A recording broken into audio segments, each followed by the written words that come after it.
I turn it on?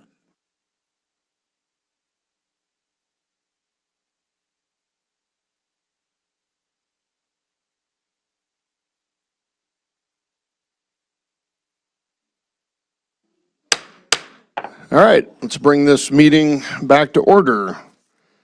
Regent Frederick, please. Thank you, Mr. President. The board dissolved into executive session at 8:04 a.m. on Wednesday, December 10, to consult with legal counsel and discuss personnel matters, pending and prospective litigation, contractual matters, and marketing or price strategies by a board of a business owned by the state when public discussion may be harmful to the competitive position of the business before rising from executive session at 4:30 p.m. on the same day. While in executive session, the board discussed the matters just described, which included certain recommended actions as set forth in the Secretary's report and other matters permitted by law. I move that the board approve the recommended actions as set forth in the Secretary's report and that it publish this report and official actions in the formal minutes of this meeting. Have been moved and seconded. All those in favor of that motion signify by saying aye. Opposed, nay. Motion carries. We're back in session. Well, good morning, welcome. It's fun to see a full house. I know we're very exciting, so I'm glad you all came to see us. Oh, they came to see President Gestring. Now I get it. Good morning, President Gestring. Thank you for hosting us. Thank whoever for the cheesy hash browns. They were pretty tasty. Good morning. Those were specially prepared just for you. I know they Lisa were. Gray. Thank you. Well, good morning, President Raven and Board of Regents. Welcome to the Sioux Falls campus of the University of South Dakota. We are honored to host you on the USD campus here in Sioux Falls, a campus that has quickly become a very vital part of USD since its authorization in 2022. From the beginning, our mission here has been very clear: to serve the greater Sioux Falls community by aligning our programs with workforce demand in education, business, and in healthcare. In just 3 years, this campus has grown by 44% and 19% this past year alone. These numbers reflect more than growth. They represent opportunity. Many of the students here are local, and they balance family, work, community commitments, and this campus provides them with affordable access to a public higher education they might not otherwise pursue. Today, you're going to hear from our academic leaders about how USD Sioux Falls is complementing the Vermilion campus, preparing students for the future, strengthening South Dakota's workforce through innovation, collaboration, and community engagement. And now I will turn it over to Dr. Jay Perry, who's now going to need my chair, I believe. So, thank you again for being here. Thank you, we'll President try to keep Gestring. this as brief and informative as possible. Thank you. Thank you. Morning, Jay.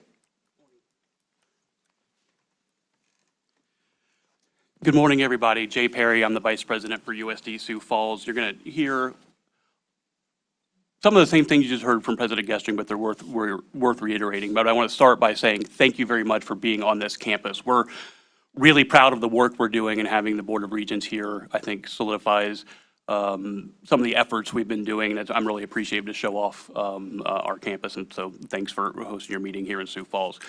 As you recall, in the summer of 2022, this campus became USD Sioux Falls, and since that time, we have been very hard at work. We started by acknowledging what our role was in the residential system, and that was specifically to serve greater Sioux Falls. That meant aligning our academic programs with the needs of this community specifically. As a result, as President Gestring mentioned, we focus in 3 areas. We focus on business, healthcare, and education. So far, that strategy has been pretty successful. Right now, enrollment is 600 undergraduate students and 100 graduate students for a total of 700 students. Growth has been strong, and it has been quick since we've been USD Sioux Falls. As President Gestring mentioned, we grew fall to fall by 19% in enrollment here, and over the 3 years that we've been USD Sioux Falls, we are up 44%. I do want to make a point and emphasize that our efforts here don't really compete with the main campus. We complement the main campus by working with a very different student population. For example, a quarter of our students are non-traditional aged students over the age of 24, where if you went to main campus, you would find that number around 5%. So we look a little bit different. We also tend to be very localized in our student body. 3/4 of our students come from a 90-minute drive, or graduate, let me rephrase that, graduate from a high school that is within a 90-minute drive of this campus. And so we tend to focus those efforts really just in this community. And while our students tend to be local, they also have family, work, personal, community commitments that prevent them from relocating to the Vermilion campus. This campus gives those students that affordable access. Most of our students weren't going to go to USD, likely weren't going to go to college if not for this campus. So it's all value added, the work that we are doing. In conclusion, I'll just tell you what, we look forward to continuing to serving the state and look forward to continuing to serve Greater Sioux Falls. We think the future is very bright and good things are going to keep happening here. So with that, I'm going to turn it over to Dean John Dudley of our College of Arts and Sciences. Good morning. Good morning. Thank you very much. So I think everyone recognizes the enormous impact of artificial intelligence technology on every sector of society, including higher education. And at USD, our involvement in AI started in our Department of Computer Science, but it certainly hasn't ended there. Our efforts in AI, data science, and machine learning have demonstrated applications across all of our curriculum, and they'll be instrumental in developing South Dakota's workforce. In the past several years, USD has established itself as a regional leader in AI development and implementation, and we can find this all across our College of Arts and Sciences. I have a few examples of relevant research, including 2 folks who won the President's Research Awards who are here today. One example is the Biomedical Computation Collaborative, which integrates AI and medical imaging, which involves faculty from the Department of Computer Science and the Sanford School of Medicine. And their work will transform the speed and accuracy of cancer diagnosis, for example. Another example, biomedical engineering professor Lisa McFadden's work in markerless motion capture technology and biomechanics. So AI tools now place powerful 3D imaging and data analysis in anyone's cell phone.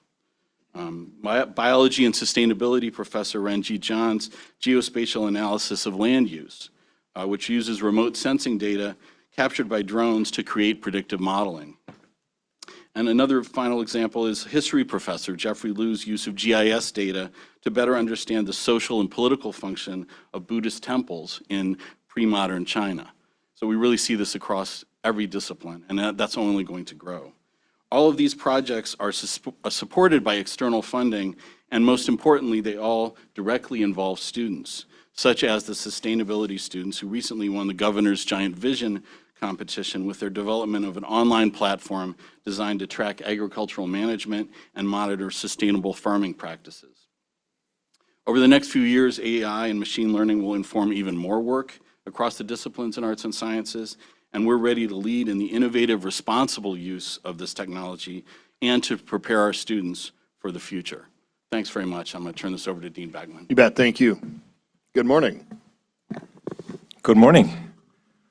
So the Beacom School of Business offers several programs at USD Sioux Falls. At the undergraduate level, this includes our majors in accounting, finance, marketing, and business administration. And at the graduate level, we just started offering our traditional MBA as well as our executive MBA this fall. Designed in collaboration with the Sioux Falls business community, the executive MBA offers specialized leadership development training for senior level professionals.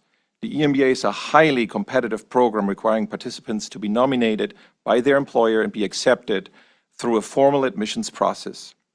So employers that have nominated and currently support students in our first cohort include Butler Machinery Company, AVP Pro Global Holdings, First Premier Bank, Engineered Building Supply, and Children's Home Society of South Dakota. Our students have highlighted already the personal transformation they are experiencing right now, greater confidence, broadened perspectives, and improved ability to manage complex challenges. Additionally, the highly anticipated Professional Sales Center and related sales certificate at USD's Beacom School of Business will serve as the premier experiential learning hub for students dedicated to advancing their sales expertise. Through active collaboration with industry leaders, the center will provide students with meaningful opportunities guidance, and hands-on activities that sharpen and refine their skills. And actually, based on the feedback that we have received from our partners in the business community, this professional sales certificate will not only be offered at Vermilion, but also in Sioux Falls in more of an executive education style for working professionals. Finally, as Dean Dudley noted, USD is at the forefront of bringing AI tools to educational research environments. At the Beacom School of Business, we are actively implementing these tools across our business curriculum as well. As an example, we have an associate professor in marketing, Dr. Liz Manzer-Payne, who not only published her work in human AI engagement, but who is introducing students to using AI tools in course projects. Owning their skills in consumer behavior research, students are learning the application of AI-driven automated data collection and predictive analytics using machine learning models, customer churn and market skills shifts that help businesses stay ahead of competitors. So these are really just a few examples of our initiatives that we have in Sioux Falls and, of course, in Vermilion, and that will shape our business leaders and drive economic development in South Dakota and the region. So, and I would like to thank you for your continued support that will help build us the future in business in South Dakota. You bet. Thank you. Great update. Hi, everyone. Jessica Messersmith, Interim Dean for the School of Health Sciences. The School of Health Sciences also houses several programs out of the University of South Dakota Sioux Falls, including social work, health sciences, nursing, and the Doctor of Nurse Anesthesia practice. The DNAP program, similar to the EMBA, was developed in collaboration with our local healthcare partners to address the critical health workforce needs in the state of South Dakota.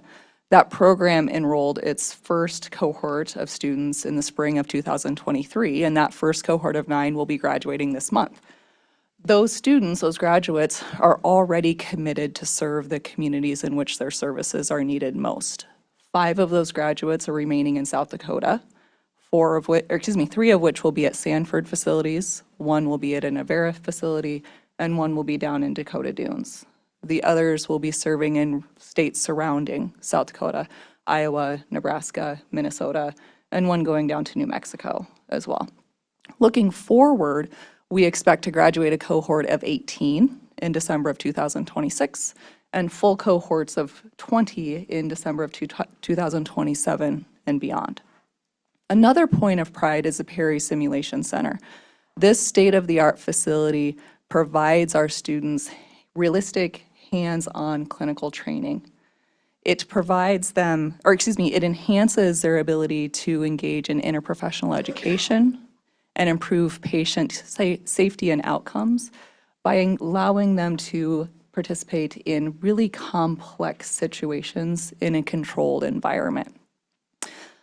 Also, to reinforce what Dean Dudley noted, AI is infused throughout the education in the School of Health Sciences as well. 2 particular areas of note are telehealth and standardized patients.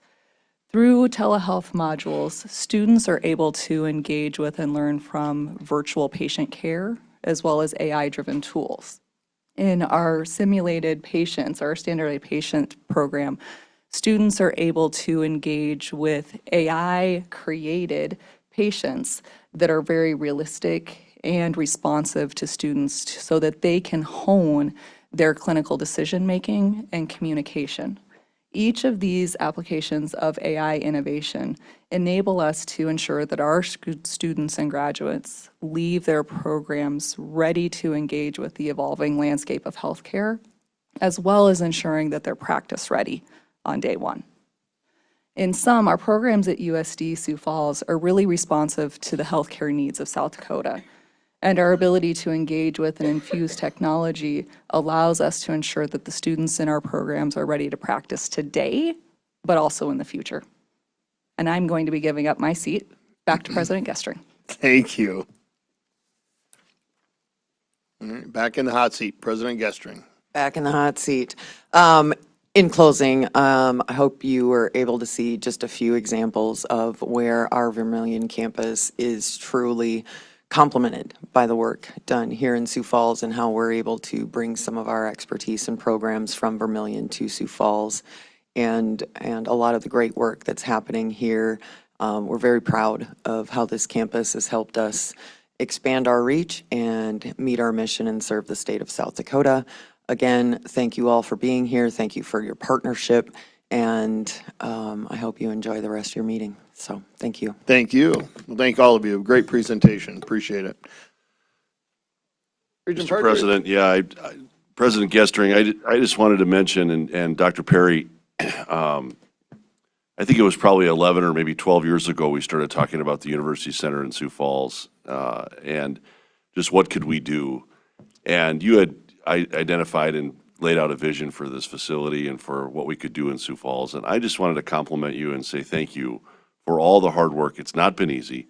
And we got to keep pushing and keep going. But I think the growth opportunities are clearly here. Business, AI, healthcare, three amazing areas of growth, obviously, for this community. But what you've done with this campus and what you've done with the University of Sioux Falls, or the university here in Sioux Falls, has just been fantastic. And I just wanted to thank you very much, because I've never been more excited about this facility and this opportunity than I am today. And it was really, we had a lot of conversations about it, what to do, how to do, and we had multiple organizations and things like that engaged. But I mean, it's been just a home run. So thank you for your hard work and success. Well said. Thank you.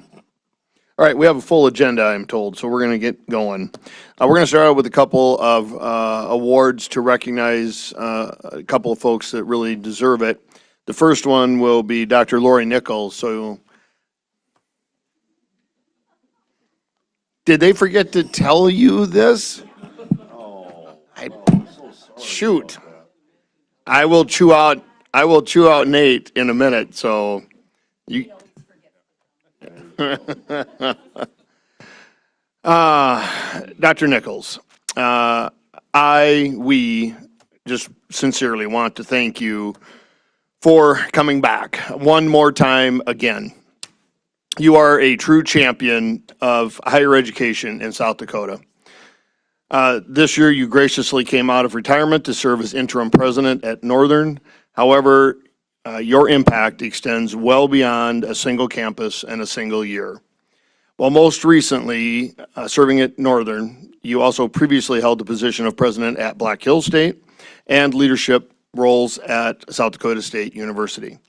Your influence is evident across institutions and departments, and in a system that is more collaborative, student-centered, and forward-looking thanks to your leadership.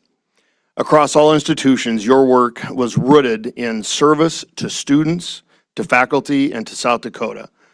Lori, I cannot tell you how deeply we appreciate you coming back one more time again to help us in our time of need. It's adorable you think this will be the last time.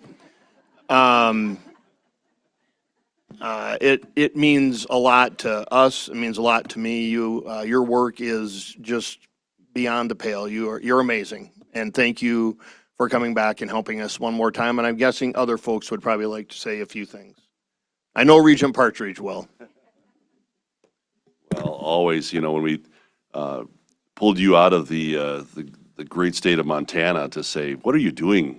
We need you back again. And it's just been a fantastic opportunity for you to come back. And I think that, the work at so many institutions, and that's what we tried to represent, was just, it's really hard to duplicate with others. I mean, it's just what you've done for this state. A grateful state thanks you, Dr. Nichols, truly. South Dakota has been your home and isn't going to be, in the retirement, but we really are very, very appreciative of what you've done, and the entire state just is really better for what your efforts and for what you've done for us. So thank you. Regent Roberts.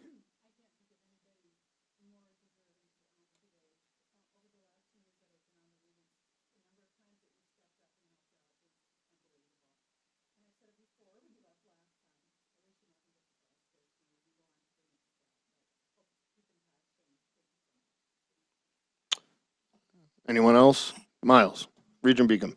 Well, I'd just like to say thank you.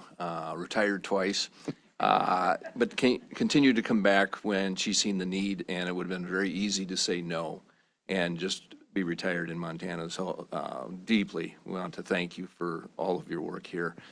You're making South Dakota better, so thank you very much for that. Regent Dittman.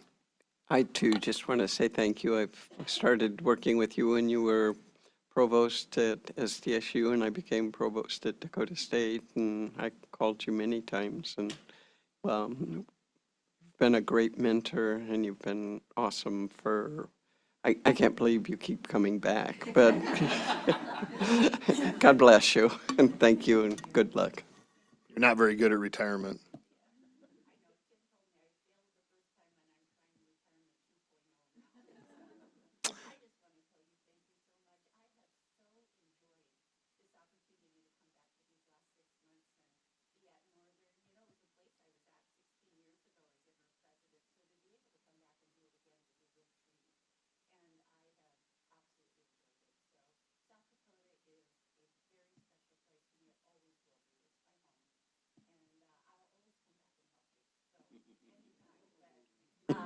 That's on the record. I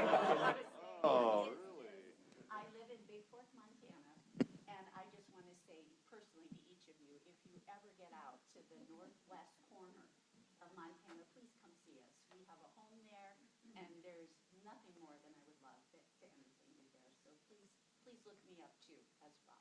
So thank you so much. This was so sweet of you and a surprise. So thank you. Thank you.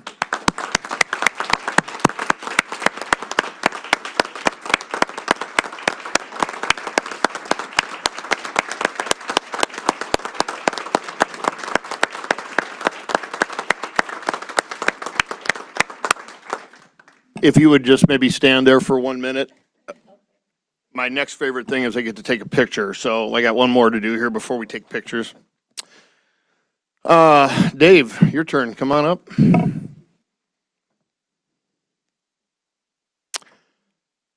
I have notes, I just have to find them. All right, today we're also recognizing and celebrating Dave Hansen, whose leadership, innovation, and steady vision have shaped technology across the South Dakota Board of Regents system for decades.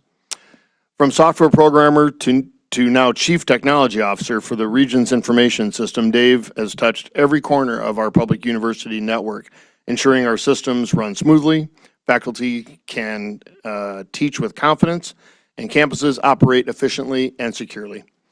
Throughout your roles, Dave, you have developed strong partnerships with IT vendors and supported BOR initiatives by serving on numerous software boards and steering committees. You've also influenced strategic investments, data architecture, and the advancement of higher education systems nationwide. Dave, we extend our sincere gratitude for your nearly 40 years of service, your technical brilliance, and your unwavering commitment to process. Dave, thank you very much.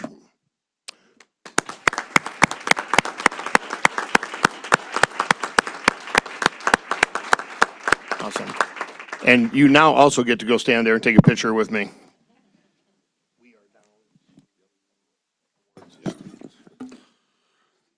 And while they're doing that, we'll keep rolling here with our agenda with USD Student Organization Awards.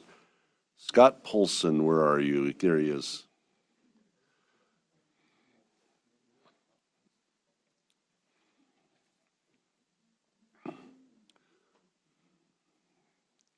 Good morning and welcome to our Board of Regents meetings. We'll do a little Student Organization Awards. Go ahead. Do you want me to wait? Yep, nope, go ahead. Okay, all right. Good morning. As you said, my name is Scott Polson. I serve as the Vice President of Enrollment Management and Student Services at the University of South Dakota. On behalf of USD, I want to thank you for recognizing these exceptional organizations across our campuses. Today, we're proud to recognize Lambda Chi Alpha, the Alpha Gamma Zeta chapter at the University of South Dakota, as the recipient of the 2024, and that is right, because we weren't around, so this is the 2024 Board of Regents Award for Academic Excellence. This award honors student organizations that make outstanding contributions to the academic environment and student success.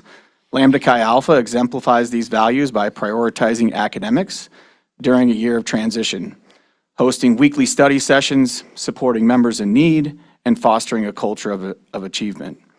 Their efforts resulted in a record-breaking 3.501 chapter GPA in the spring of 2024, the highest in USD fraternity history, followed by a strong 3.456 GPA in the fall. 33 members earned Dean's List honors, 17 achieved perfect 4.0 GPAs, and several advanced to prestigious scholarships and graduate programs. Accepting this award on behalf of Lambda Chi Alpha is Colby Harrell, who represents the chapter's commitment to academic success and leadership. Please join me in congratulating Colby and Lambda Chi Alpha for their outstanding achievement.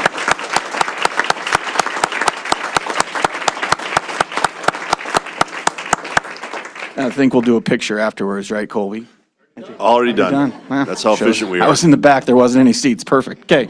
Our next 2024 Board of Regents Award recognizes student organizations that make a significant impact through service beyond the campus. The Student Physical Therapy Association, SPTA, has demonstrated exceptional leadership and commitment to community engagement through a wide range of initiatives that strengthen relationships, support individuals in need, and promote health and wellness. Their efforts include partnering with Vermillion Public Library for Story Walk, engaging children in physical activity, supporting Dakotathon, which raised over $94,000 for Sanford Children's Hospital, and volunteering with CESDAC to assist individuals with disabilities at the USD Wellness Center. SPTA members also provided screenings and support for the South Dakota Special Olympics, led civic engagement projects during PT Day of Service, and co-hosted the Ryan Hanks Liftathon, which has raised more than $25,000 for Special Olympics South Dakota. Additionally, they inspire future healthcare professionals through HOSA events and Native American Heritage Day, while providing advocacy for PT Flash action strategies. These contributions demonstrate leadership, compassion, and a commitment to service that reflects the very best of USD. Accepting the award on behalf of the Student Physical Therapy Association are Madison Sunvold and Dr. Burge Poppy, who represent the organization's dedication to community engagement and professional excellence. Please join me in congratulating Madison, Dr. Burge Poppy, and the Student Physical Therapy Association.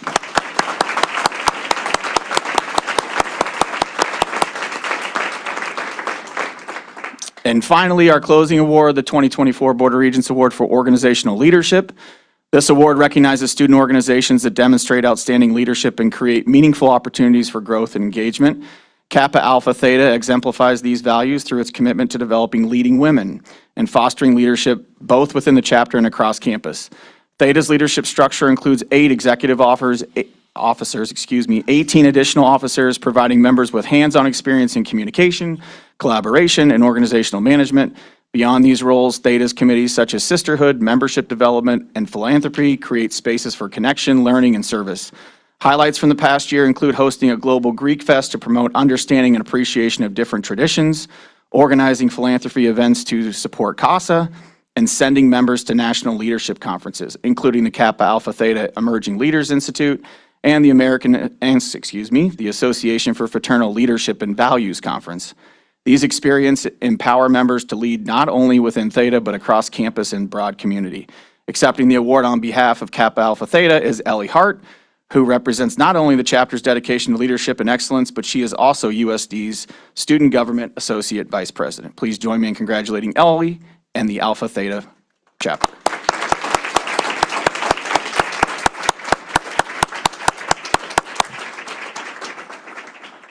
Vice presidents are great people.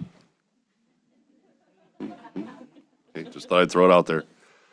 All right, let's go with Provost Heckemeyer. Let's do some faculty awards. That'd be great. Congratulations to those students. That's an awesome award and something that's very rare, and we hope you put that plaque up on the wall, and that's a great honor, and we're just really proud of you. So, please. Good morning. Kurt Hackemer, Provost and Vice President for Academic Affairs at the University of South Dakota. It is my privilege this morning to join President Gestring in recognizing the recipients of the University of South Dakota's President's Awards for Research Excellence and Innovation, which celebrate faculty and staff whose work exemplifies the highest standards of scholarship, creativity, and entrepreneurial achievement. We present these awards in 4 categories, and we'll have the winners of the 4 categories come up. So the President's Award for Research Excellence in Established Faculty goes to Dr. Horan Soon, the Professor of Chemistry at USD, who was awarded for his collaboration and external funding that brought positive national visibility to USD for chemistry. Dr. Soon's research focuses on organoelectronic materials and synthetic methodologies for organofluorine molecules. Soon has published over 80 peer-reviewed publications, 5 granted U.S. patents, 3 pending U.S. patent applications, and 19 funded competitive research grants as a principal investigator or co-PI, with 8 more funded research grants in which he serves as senior personnel.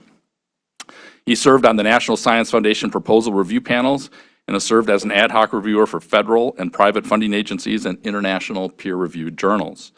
He has also participated in over 30 talks at national and international meetings in both academic and industrial places. Mentorship has been another focus of Dr. Soon's professional journey, with 9 PhD students and 10 Masters of Science students having graduated under his tutelage. In addition, he has guided 24 undergraduate research students and directed 8 postdoctoral and visiting scholars for research. So please join me in congratulating Professor Soon.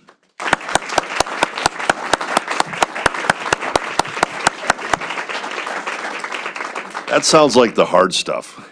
It is the hard stuff. I was going to give this to... Congratulations, Dr. to, Soon. Thank you very much for your hard work. It's just outstanding. Yep. The President's Award for Research Excellence in New or Mid-Career Faculty or Staff goes to Dr. Ranjit John, Associate Professor of Biology at USD. Dr. John's research focuses on the dynamics and human modification of terrestrial ecosystems analyzed in the context of land cover use, change, human-environment interactions, and extreme climate events. Dr. John has been successful as a PI and co-PI on funded grants totaling more than $2 million. He has published 59 peer-reviewed academic journal articles and 8 scholarly book chapters. Of these, 19 journal articles and 3 book chapters have been published since arriving at the University of South Dakota, with 7 articles including graduate student co-authors. Dr. John has presented at several conferences and is on the editorial board for multiple journals. He has taken an active role in teaching, mentoring graduate students, and growing enrollment for the geospatial analysis programs. So please join me in congratulating Dr. Ranjit John.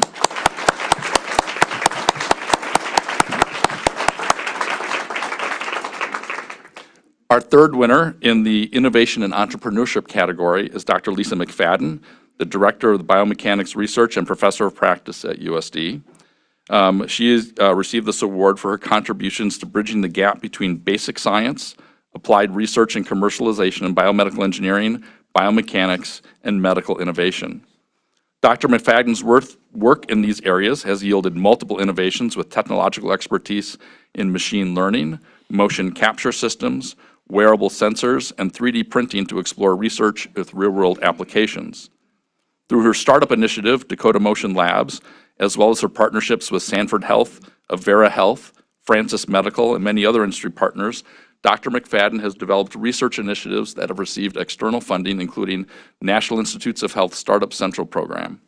She demonstrates her commitment to mentorship through the USD Fellowship for the Underrepresented in Science and Engineering and National Biomechanics Day, as well as her mentorship of undergraduate, graduate, and medical students, which has enhanced opportunities for students to witness ongoing innovation in the regional biomedical community.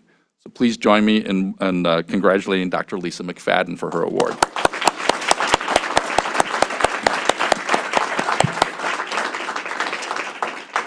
Finally, certainly not least, is Dr. Sonia Kraus, who is receiving the award for creativity. Dr. Kraus is Associate Professor of Music at the University of South Dakota, has been awarded for her work as a cellist performer with international contributions to music performance and cello pedagogy knowledge. Dr. Kraus's performance resume includes solo performances, chamber music recitals, concerto concerts, and master classes worldwide. Since starting at USD, she has performed in 55 full recitals, 33 guest performances, 52 master classes in 14 states and territories, 4 international festivals, and has served as a guest artist for more than 10 institutions. She has been part of 5 CD publications and 18 conference proposals and 5 presentations at universities. Dr. Kraus played a vital role in helping USD and the National Music Museum secure the Cangelosi collection of the cellos and bows. This gift enables USD students to practice and perform on 17th and 18th century instruments. Her creative impact is measured by providing students with knowledge and opportunities through her classes and USD Cello Bass Day, as well as the opportunity for students to perform with her in the chamber group Ensemble Zusammen. Please join me in congratulating Dr. Sonia Krebs.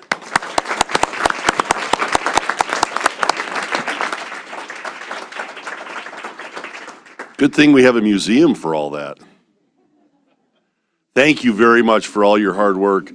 You really make our deliverable better. That's what we focus a lot of attention on as students and our deliverable. And so thank you very much to all of you for what you do. Appreciate it. Okay, we're on to individual reports from presidents, I believe. If any of the presidents would like to share any type of items that are going on in their world, this is your chance. Okay, seeing none, we'll move on to individual reports from regents. Regent Frederick. You chose a new president, Northern. You chose a new president, Northern. Yeah, that's right. Of all the things we do, some of the most important things are choosing presidents, and I forgot. We just chose a new president at Northern, President Alan LaFave. We are really looking forward to his arrival, and it sounds like the transition is going marvelously. Once again, thanks to Dr. Lori Nichols, interim president, and the new president. They're working well together. Hopefully it's going to be good, and we have every promise of a bright future at Northern. Anyone else? Several of us have spent a lot of time on the presidential search since our last meeting, so that probably took up most of our time. Doesn't look like anybody else has anything, so we will move on. Nathan, Executive Director report, please. Well, good morning, and thanks again to USD and USD Sioux Falls specifically, and Dr. Perry and his team for welcoming us here. It's always great to get on campus and see all the great things going on. You know, as both regents, Frederick and Rave have mentioned, spent a lot of time in Aberdeen and excited about where things stand there, and Dr. LaFave hitting campus early January and kind of the next chapter for Northern. So that's certainly consumed a lot of time since our last meeting. Also had the opportunity to spend a few days in Colorado with my counterparts from the western half of the U.S., and always good to hear what others are doing and, you know, what we're wrestling with, but most importantly, kind of makes me proud of the things that we're doing here.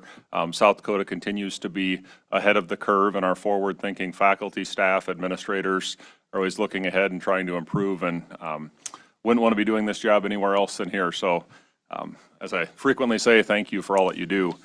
You know, also wanted to just take a moment. I know we recognize Dave and Lori, but you know, to say their, you know, service, commitment, and impact on the state is second to none and will be long recognized and appreciated after their retirement. And I hope for Dave's sake that he is better at retirement than Lori. But, you know, and then a couple items that we will have on the agenda later today, but, you know, one being post-tenure review, and had the opportunity to get out and meet with all of the faculty senates and truly appreciate all of the work that has gone into getting that policy to where it's at from the staff, administration, and faculty input. We've made a number of changes, received a ton of positive, good feedback that has helped improve the policy. So I think it's a great product and a process that wasn't easy. So again, thank you to all of you that had a hand in getting it to where it's at today, and look forward to what that's going to do for the system going forward. You know, and likewise, we're having a first reading on our housing and meal plan policy, and I'd like to thank the student government and student federation for, one, getting word out and getting the survey results that we got from students. We had tremendous feedback from students, and we took that feedback to heart, and that's informed the first draft of the policy reading. You know, we may still have some additional tweaks, but we've listened to students, we've heard what they need, and we've made adjustments accordingly. And then for all of our students that are out there cramming for their last minute tests, I know at least one in the room that has one test to go. You know, good luck. It's hard to believe the semester's about over, but I wish you well and into the holiday season. And, you know, as we close out the fall semester, we kind of wind down fall sports and start up the winter sports. And I'm not going to try to call out specific sports because I will inevitably forget some, but I'm constantly amazed and impressed at what our student athletes do, both in the classroom as well as on the court, field, pitch, wherever their venue may be. And while we all have our rivalries, I hope that given where things currently stand, that all of South Dakota can rally behind the Coyotes and hope for a victory in Montana. Sorry, Lori, and your husband, but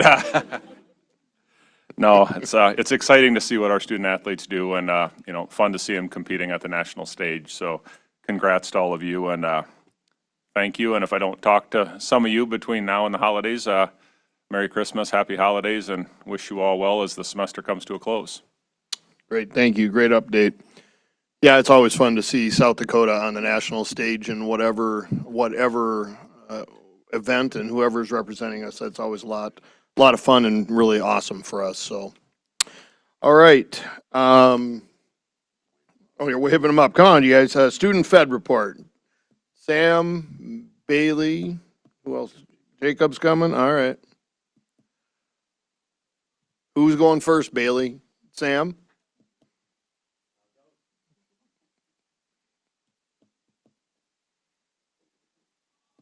Good morning.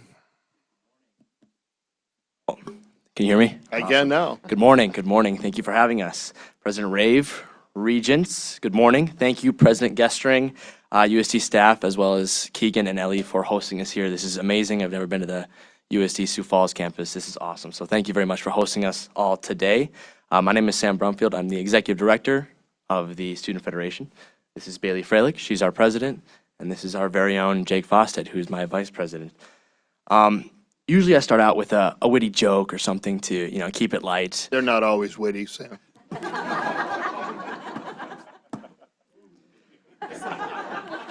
I'm not sorry. funny. That's I'm not sorry, funny. Sam. Oh, it was funny. We'll talk afterwards. We'll talk. I'm trying to keep this cordial for you. But it is Christmas time, almost.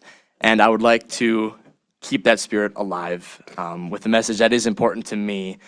So last night I was talking with a few individuals and we were discussing, finals and all the tests that are coming. I have 8 finals left to go. And a bunch of projects is ridiculous. It's the worst. As I was talking to Holly, it is ridiculous. It's terrible. And so I sat there and I was almost complaining about this, about this schedule and saying this sucks and it's the worst. I'm telling you right now that it is. But I'm also going to tell the president of the university is right behind you. I thought she had left. Retired. She's retired. But I was complaining and I was, not enjoying it necessarily. And then I thought to myself, what a blessing it is that I get to sit up here and speak to you guys and have these, I get to take exams and I get to be in this position and I get to talk and discuss and do these things for and with the students. What a blessing that is that we here in South Dakota and in the United States, we get to do this. And so I wanted to be, get that message that we as students are grateful for this opportunity. There are places where this is not an option. And I have that option simply because of circumstance and loving people around me. So in lieu of the Christmas spirit, I am grateful and blessed for my God and my colleagues and my friends and for you and in front of me and behind me. So that's just what I wanted to say about that. And lastly, I wanted to thank President Nichols for her time and for her final gesture of greatness as the NSU president for giving me the first time ever all exam exemption. I'm very grateful for that and will be She shook forever. her head no. A for effort. Nice try. So we'll talk. So, but thank you very much for all that you've done for us and given to us. And so down to business. First thing that we have that we're going to talk about is SHED. As you know, that's one of our big things that we do as Student Federation. We really want the students who go to be given a time worth their while. They pay us money as universities, and we ought to use that money to the best of our abilities. And we've had conversations about what would work best and what wouldn't work best, and we're coming down to our final agenda. And we have 8 speakers this year. Obviously, we have President Rave here, and we may have just gotten the Lieutenant Governor to come and give an address, maybe the Governor as well. We're going to have Regent Beacom and Dana come give a talk as well on Sunday night. And then on that Monday, we are going to have, obviously, our very own Executive Director and Regent Partridge, as well as Senator Amber Hulse and Representative Eric Mucky come and answer questions and talk with us. And so we have a packed agenda. We will have a breakfast on that Monday morning to have our students have time to talk, to network, to ask questions, to understand, not just be starry-eyed and wide-eyed, but actually be, involved with the process, with the opportunities. And so we're very excited for that time. My team here and the board of directors on the Student Federation have done a lot of work, and we've had a lot of discussions about these things, about other things as well. And so we're very excited for that. And I will pass it off to Bailey. Good morning, Bailey. Good morning, guys. So we've been working a lot on SHED, and Sam just talked about that. But we met this morning as Student Federation. We talked about the idea surveys, what we love, what we don't love about it. Got some feedback to board staff, which was good. And we also had Liza and Regent Peterson in talking about some legislative 101, how to lobby, how to talk to legislators, and that was very helpful, really good. And then we also had a representative from Austin Found to come and talk to us. So we spoke about mental health and wellness on our campuses and where the gaps are in students that might need a little bit of help with their services. So, and then we met last night with you guys, with legislators, and I'll let Jake talk about that for a second. Thank you. Jake, good morning. Morning, how's it going?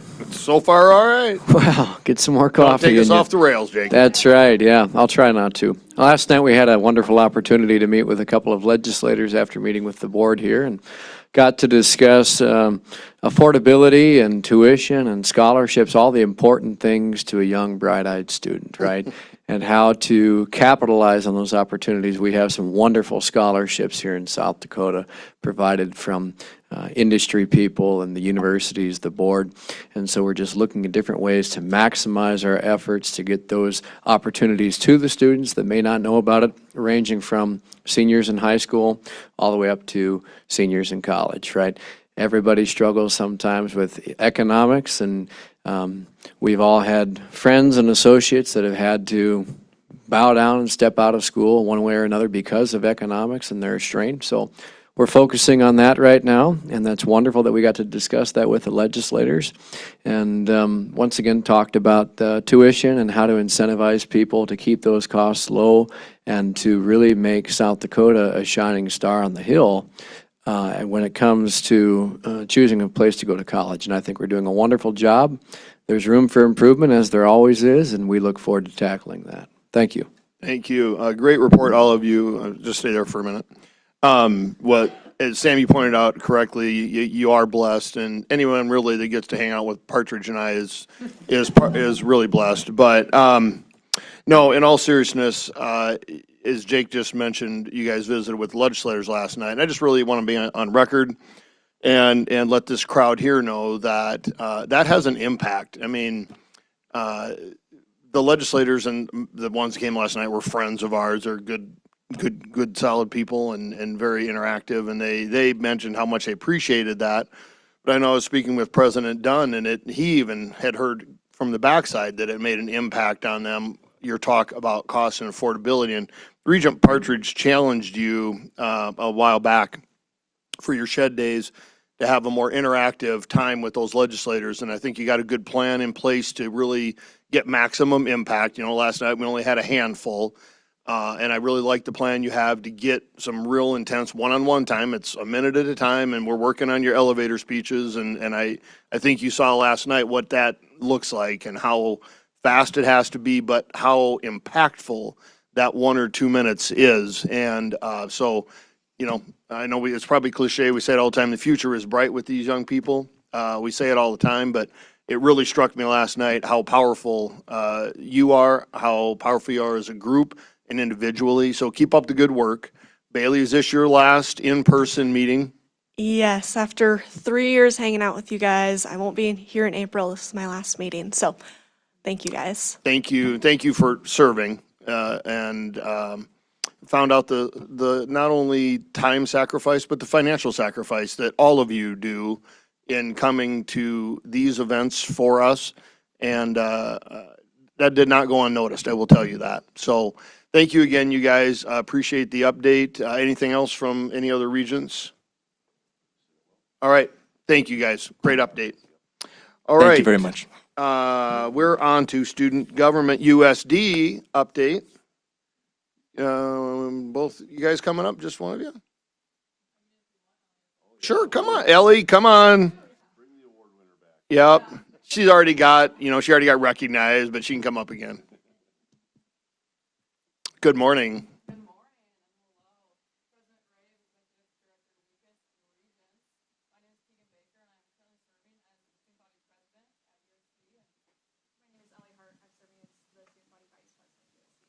On behalf of the entire student body, not only here at the Sioux Falls campus, but also down at the Vermillion campus, welcome to University of South Dakota.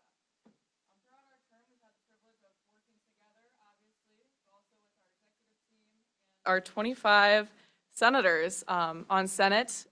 Note that I'd like to make is that this is the first year that we've had this much representation from our international students.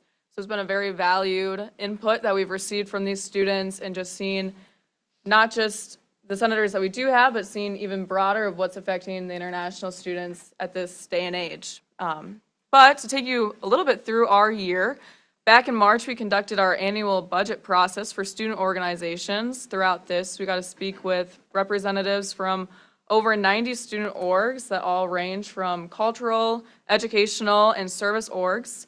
So it's been truly inspiring to see the work that they've done, working with us as SGA, as well as our budgets that we give them. I'd like to highlight a couple of the events that our students, solely just students, have organized, planned, and executed. These include the 109th Dakota Days in October, the 51st Annual Wachipi in April, and then the Festival of Nations that also happens around in the spring semester. Taking you even farther back than March, we'll go back to January, when Ellie and I kicked off our campaign for these positions and speaking with students. The main initiative that we found speaking with students was expanding our USD Safe Rides. This is the bus that originally ran on Friday and Saturday nights from 10 p.m. to 2 a.m.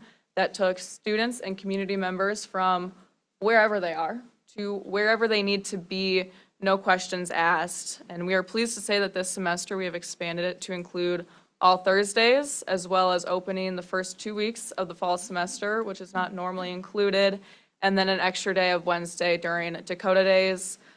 We are able to do this funded through a grant that we received through the Department of Transportation. It's a matching grant. So with the partnership from the Student Counseling Center and SGA, we fund the match to this, and we are able to put on this great service to students. This keeps them from driving impaired in the dark and in the cold, and we've had tremendous feedback from both the students and the drivers of these buses. We look ahead to a very fun and filled semester beginning in the spring. We'll kick off right away with the campaign season for our new Senate and executive team, as well as gearing up for Students in Higher Education Day in the Capitol. That'll be a lot of fun. And before we know it, Ellie and I will be transitioning in the new executive team, and we can't wait to see what they have for the student body.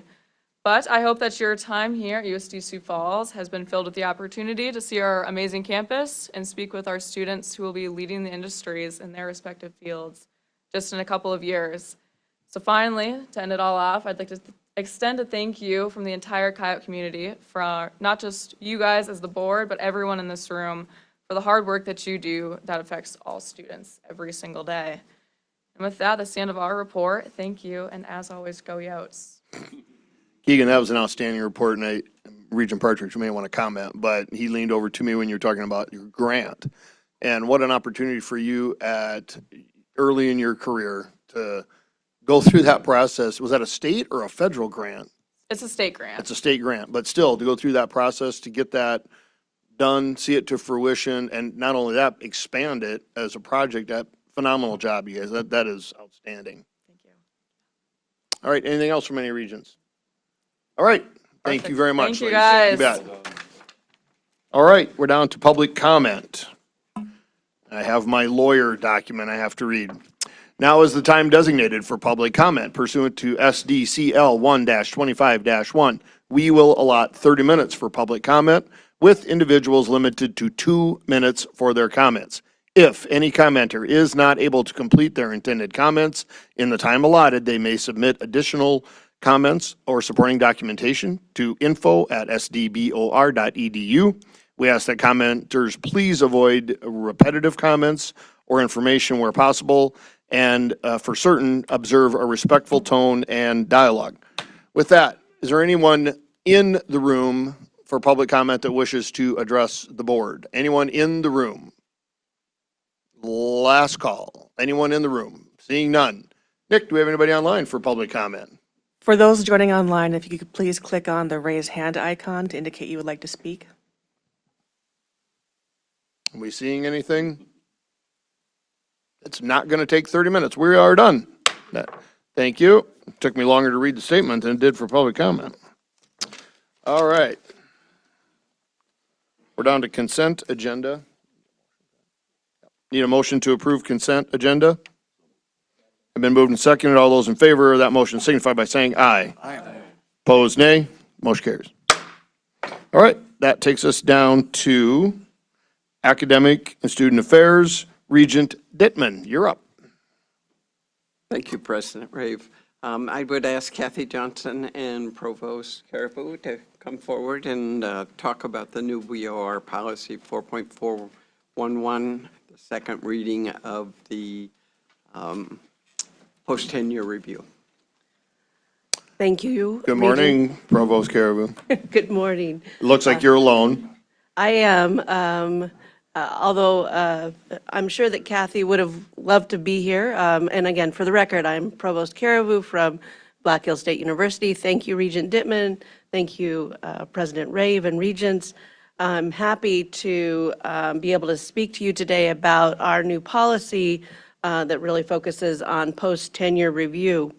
I'd particularly like to highlight all of the work that went into designing this policy, and not only just, writing good policy, which is always important, but really getting out there and talking to, as many stakeholder groups as we possibly could.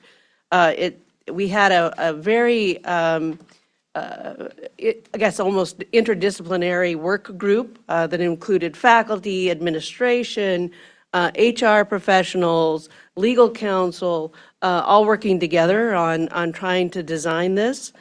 We started this process with a meeting that involved board staff, regents, and all of Faculty Senate leadership from last year and this year. Executive Director Lucas went out and met with every single Faculty Senate and had those kinds of conversations about the process. The work group itself went out and made sure we vetted this process with multiple stakeholder groups on each of the campuses. Janice Minder and Lisa Bono went out and met with discipline councils, and we've also taken this to the HR groups and that sort of thing. We've additionally had a ton of support from the board staff, including Lisa Bono, Liza, Holly, and Kayla. So I guess what I'm trying to say is many, many, many people have been involved, and I particularly thank Regent Frederick for his guidance on the work group. So what I would say about this policy is that it really reinforces our commitment to excellence when it comes to our faculty, the work that they do in education, teaching, service, and research, while also, reinforcing our commitment to continued accountability and closing the loop. When we have faculty that are performing well and continue to perform well, even past receiving tenure, this process allows us to recognize that and reinforce it, and really, again, like I said, close the loop on that kind of continual improvement process. So it also allows us to do that while retaining all the benefits that tenure brings to the Regental system. It allows us to recruit the highest quality faculty. It allows us to retain those faculty because tenured faculty are retained at a higher rate than faculty without tenure. And again, reinforcing continued excellence, teaching, service, and research. I think if you can take a look at we have the marked up policy, we have the final, the clean policy draft, but you can see that we've made significant changes between October and now. We've continued to reinforce and redesign this policy. And in fact, I was still receiving feedback and suggestions for improvement on Monday, which, we may have to consider for the next iteration of this policy. But with that said, I would be happy to answer any questions that you might have about the policy and where we're going with this. Great update. Any questions from the Regent Lochner? Oh, Regent Frederick. Just a little bit of a comment on this. One thing that we really have to do is, where are we at right now? We already do annual assessments, and there is no exemption for tenured faculty. So why are we going this route? Well, to begin with, it's a second set of eyes. Every 5 years, an additional set of people will take a look at what they have done, the faculty have done in the last 5 years, and the vast majority are going to be, they'll say, well done, faculty. But because we are keeping our house clean, there is no need for anyone else to come in and pretend that they could know better. And so that as this board is going to take action this morning, with the support of all of the institutions, we are absolutely doing the right thing. But there's one other thing that has to be brought up, and that's the word profligacy, which is the utter waste of time, resources, and money.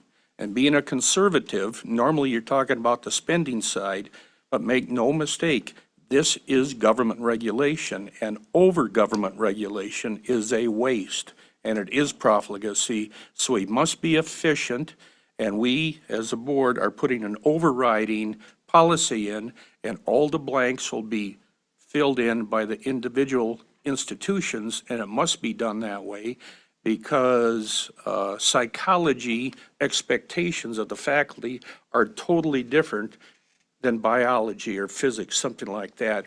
And we can't do that on this level, on the board level. That has to be done at the individual institutions. For all of those reasons, thank you, Pam. Thank all the institutions, all the people that helped. You know who you are. We couldn't have done it without you. I end my remarks. Thank you. And it's 112 points in Scrabble as well. Regent Lochner. Yeah, I don't have quite that type of word. I'll keep mine simple. To me, this reinforces our commitment, and I want all the university and the faculty to think about it this way as well, and that is, our job is to provide a quality education, and that quality education requires review of the providers. In any business, you constantly have to look at your quality. Are you meeting the expectation of your customers? And this will help reinforce that. So thank you. Thank you. Any further comments? I just want to, I'm being redundant here, but there was an awful lot of work, and I don't know if people realize how much time and energy that was spent by not only Pam and her group, but everybody on the university campuses and whatnot. So thank you. And with that, I move to approve the second and final reading of the new proposed BOR policy 4.4.11 post-tenure review as presented. That motion having been moved and seconded, any comments on that motion? I will make one before we go forward. Again, Pam, thank you, and everyone, Regent Frederick, thank you for serving on that. I can't imagine the hours that you guys put into that, and it is appreciated by the board. Any further comments? Hearing none. All those in favor of that motion will signify by saying aye. Aye. Opposed, nay. That motion carries. At this point, we'll have Dr. Minder visit about prior learning. Good morning, Dr. Minder. Pull it towards you a little There bit. we go. Green light Now means can you hear green. me? Green means good, Dr. All right. Minder. Green means go. Janice Minder with the Board of Regents. Happy to be here today. I am bringing good news to the Board of Regents. We have undergone a year-long project with with the South Dakota Department of Education on a literacy blueprint series. This is a set of courses that our College of Education faculty have been developing and building with the Department of Education. This then leads to a coursework that allows staff teachers, administrators from the school districts to participate in on their time frame and on their timeline. It allows them to get a certification in the science of reading and helps build up the literacy work across the state. With that, we wanted to partner with them to give them college credit for that certificate. It is 45 hours of contact hours that they're doing in these courses. In order to do that, we partnered with you all on modifying our policy for prior credit in '22. However, with the ability for this certificate to get credit, these students will not always be degree-seeking students with us. So we're recommending a small change to this policy that allows us to work with the state or federal government as we look at certifications that are promoted and completed to give college credit. So small minor change that allows us to provide some exemptions for students that are not degree seeking to get that credit. It's an exciting opportunity. You'll notice in our item we have a good report from the Department of Education on how successful this project has been. I will stand by for any questions. Any questions for Dr. Minder? Thank you, Dr. Minder. I move to, number 1, waive the 2 reading requirement of bylaw section 5.5.1, and number 2, approve the first and final reading of the proposed revisions to BOR policy 2.2.2.5, credit for prior learning as presented. And been moved and seconded. Any comments on that motion? Hearing none. All those in favor of that motion will signify by saying aye. Aye. Opposed, nay. Motion carries. Thank you, Dr. Minder. Dr. Minder, will you now visit with us about the resident and non-resident classification? I'd be happy to do that. Again, for the record, Janice Minder with the Board of Regents. This policy before you was actually presented in April of 2025. We had a work group that worked on this across the universities and the system, representing multiple areas for which residency impacts, whether it's accounts receivable to admissions, to financial aid, et cetera. So we tried to partner with that group in as much as we could to the first draft. Since then, we've been partnering again and also including legal review in this process. So while this policy has taken a little bit of time to vet, it has been done so in partnership with the stakeholders at the campuses. Before you is a second policy for final review and approval. You'll see that there are some modifications that legal has recommended, and that is to remove some of the language and put it into procedural documentation, which we're happy to do so, but also then clarifying just some of the processes within the policy, especially as it relates to an appeal. And so you'll notice that those changes have been implemented, have been vetted, and we're here asking for final review of this. After that follow-up, we'll finish our procedures. That will happen in January and February for those campuses to utilize in partnership with this policy. Happy to answer any questions you might have. Any questions for Dr. Minder? Hearing none. Regent Detmer. I move, number 1, waive the 2 reading requirement of bylaw section 5.5.1, and 2, approve the first and final reading of the proposed revisions to BOR policy 2.2.1.1, and to repeal BOR policy 3.2 as presented. Judy, I think. Am I in the wrong one? You're on the wrong one, yep. Well, I try and get ahead of myself, and then I just get in trouble. We could move that one too, Judy. Just Yeah, let's. You could, actually. See, you could have just done that and no one jumped would have ahead and we're known. done. Okay. Hopefully this is the right one then, Janice. I move to approve, Yep. I move to approve the second reading of the proposed revision to BOR policy 3.1.1, resident and non-resident classification of students as presented. That motion having been moved and seconded. Any comments on that motion? Hearing none.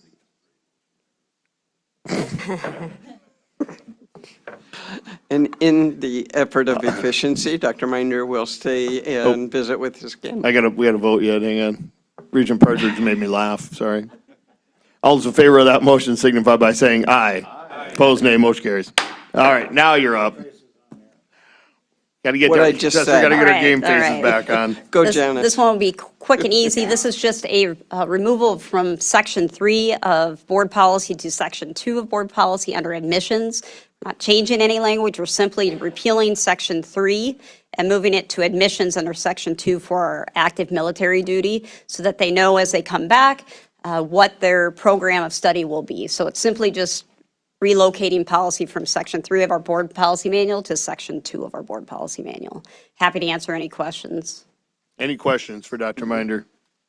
It is nice to think that you thought this was quick and easy. None of it has been. Regent Dittman. Okay. I move number 1, waive the 2 reading requirements of bylaws section 5.5.1, and 2, approve the first and final reading of the proposed revisions to BOR policy 2.2.1.1 and to repeal BOR policy 3.1.2 as presented. And been moved and seconded. Any comments on that motion? Hearing none. All those in favor will signify by saying aye. Opposed, nay. Motion carries. Thank you, Dr. Minder. All right. Regent Dittman, you're still And now up. we have Dr. Bonio and Dr. Hoy to talk with us about some new curriculum proposals. Good morning.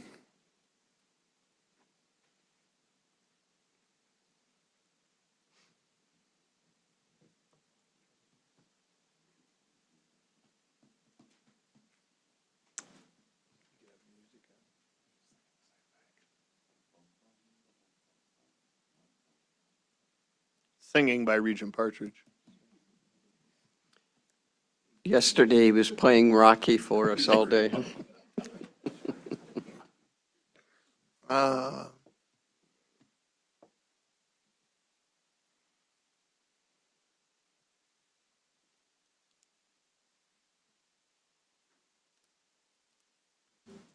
Thank you, Regent Dittman. For the record, Lisa Bono, Academic Affairs for the system. President Ray, Board of Regents, we have before you today a proposal for a new master's degree in data privacy at Dakota State University. I have with me Provost Rebecca Oy, who will present the program for you and stand by for any questions. Good. Good morning. Are you able to hear me? You bet.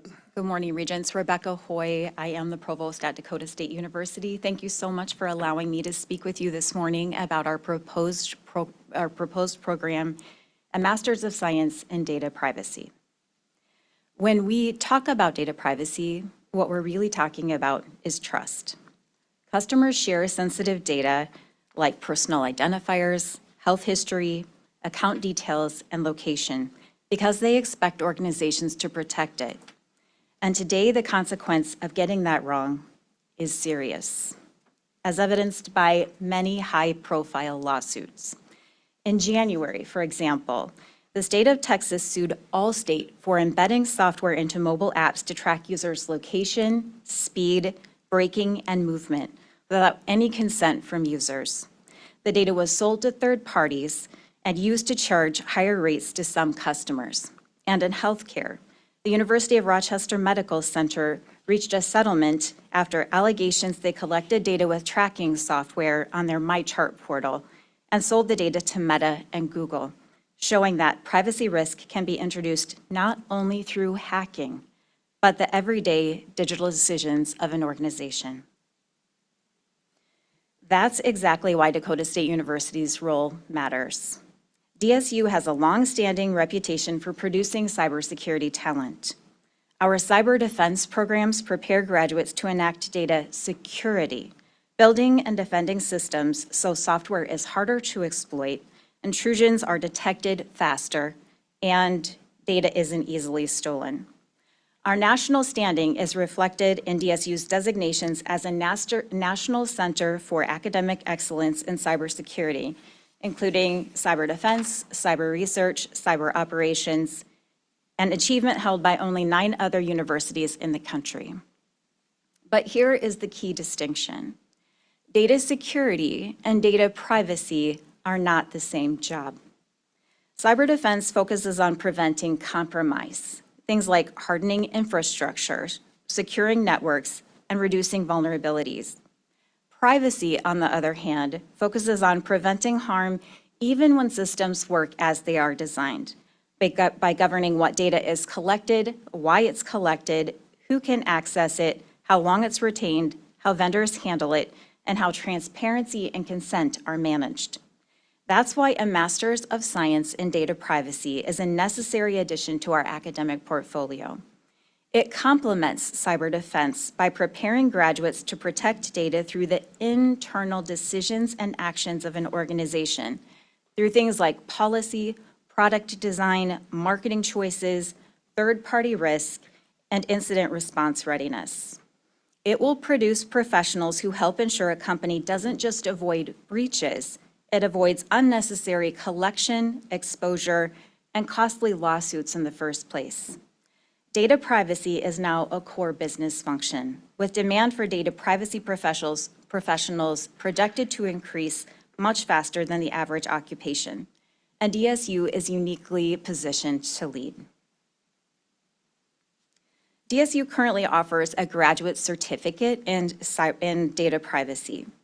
It's our intent that the 12-credit certificate be entirely stackable into this proposed master's degree. The planned master's degree is comprised of 30 credits that's similar to other master's programs at the university. The program will be offered entirely online, as the expected target market is working adults and new graduates who would like to enter the job market while continuing their education. The program should take most students less than 2 years to complete. When projecting enrollment, our preference is to underpromise and overdeliver. For example, last spring, you approved our Masters of Science in Artificial Intelligence, and our enrollment this fall is more than 50% higher than our conservative projection. In data privacy, we assume around 15 new students each year in our budget model for the first few years, increasing to around 20. This would lead to a stable cohort of around 40 or 50 students. DSU has made intentional hires in the last few years to ensure we have sufficient faculty talent in the area of data privacy. Our plan is to use existing staffing until enrollment warrants an additional hire. In this budget model, we have planned expenses for several trusted adjunct faculty to teach courses in other programs, freeing up full-time faculty to teach the first cohorts in the Masters of Science in Data Privacy. Courses in the program will also be available as electives in other graduate programs, helping keep our course enrollments high. As you can see, that model ensures the program is financially sustainable and should not result in a loss to the university. The Masters of Science in Data Privacy has been planned since 2023, with key stakeholders offering guidance, support, and encouragement. Senate Majority Leader John Thune hosted a panel on data privacy at DSU with corporate leaders across South Dakota, and noted in his letter of support that as AI, cloud computing, and big data analytics continue to advance, the demand for experts in data privacy will grow. He commended DSU for recognizing the importance of data privacy and taking proactive steps to offer advanced training. With that, I would be happy to respond to your questions about our proposal. Thank you, Rebecca. Any questions? You want us to double it? All right. All right. You can invite me back. Yeah, go ahead, Regent Frederick. Brief question. So this would be asynchronous and it's go at your own speed? So you could cram a lot, very short time frame? It's asynchronous in that students will take courses at the pace that they would like, but inside of an asynchronous course, they would still have deadlines and due dates on a specific schedule. Asynchronous means that we're not going to require them to log in at a specific time. When you are trying to target working adults, it's really difficult if you're going to require them to be online every Monday, Wednesday, and Friday from 2 to 4, or every Wednesday when they might also have children who are in church or whatever else that looks like.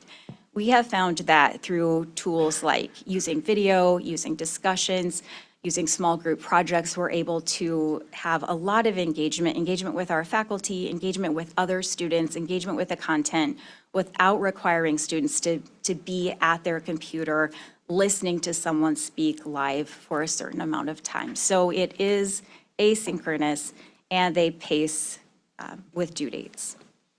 Okay, that's the due dates, that's the minimum requirement. Could they do an entire class over Christmas vacation? They could not, no. Okay, thank you. Okay, Regent Beacom. I would just like to thank you for bringing that forward and the entire team at DSU. 30 years ago, our board had asked me, what keeps you awake at night? And it was securing our customers' data, making sure it's protected, our employees' data. And that was 30 years ago in the dark ages. And technology just continues to change, and we have to continue to make sure we're providing the businesses and individuals that protection that's out there. So thank you very much. And with that, I'd like to make a motion to approve. You don't get to. You don't get to? You can second it, but you can't make it. All right, any further comments or questions for Provost Toy? All right. Thank you. I move to authorize DSU to offer a MS in data privacy as presented. Having been moved and seconded, any further comments on that motion? Seeing none, all those in favor of that motion will signify by saying aye. Aye. Opposed, nay. Motion carries. Thank you, well done. And finally, we have SDSU introducing their BSBA in finance. Okay, it looks like Provost Hedge is running up.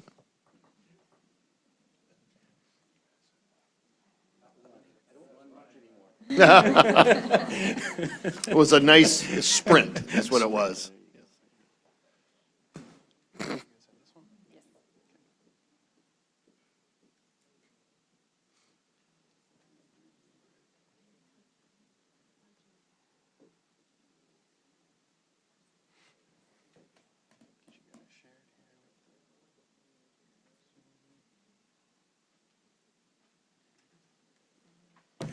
Thank you, Regent Dittman. For the record, Lisa Bono, Academic Affairs, Board of Regents.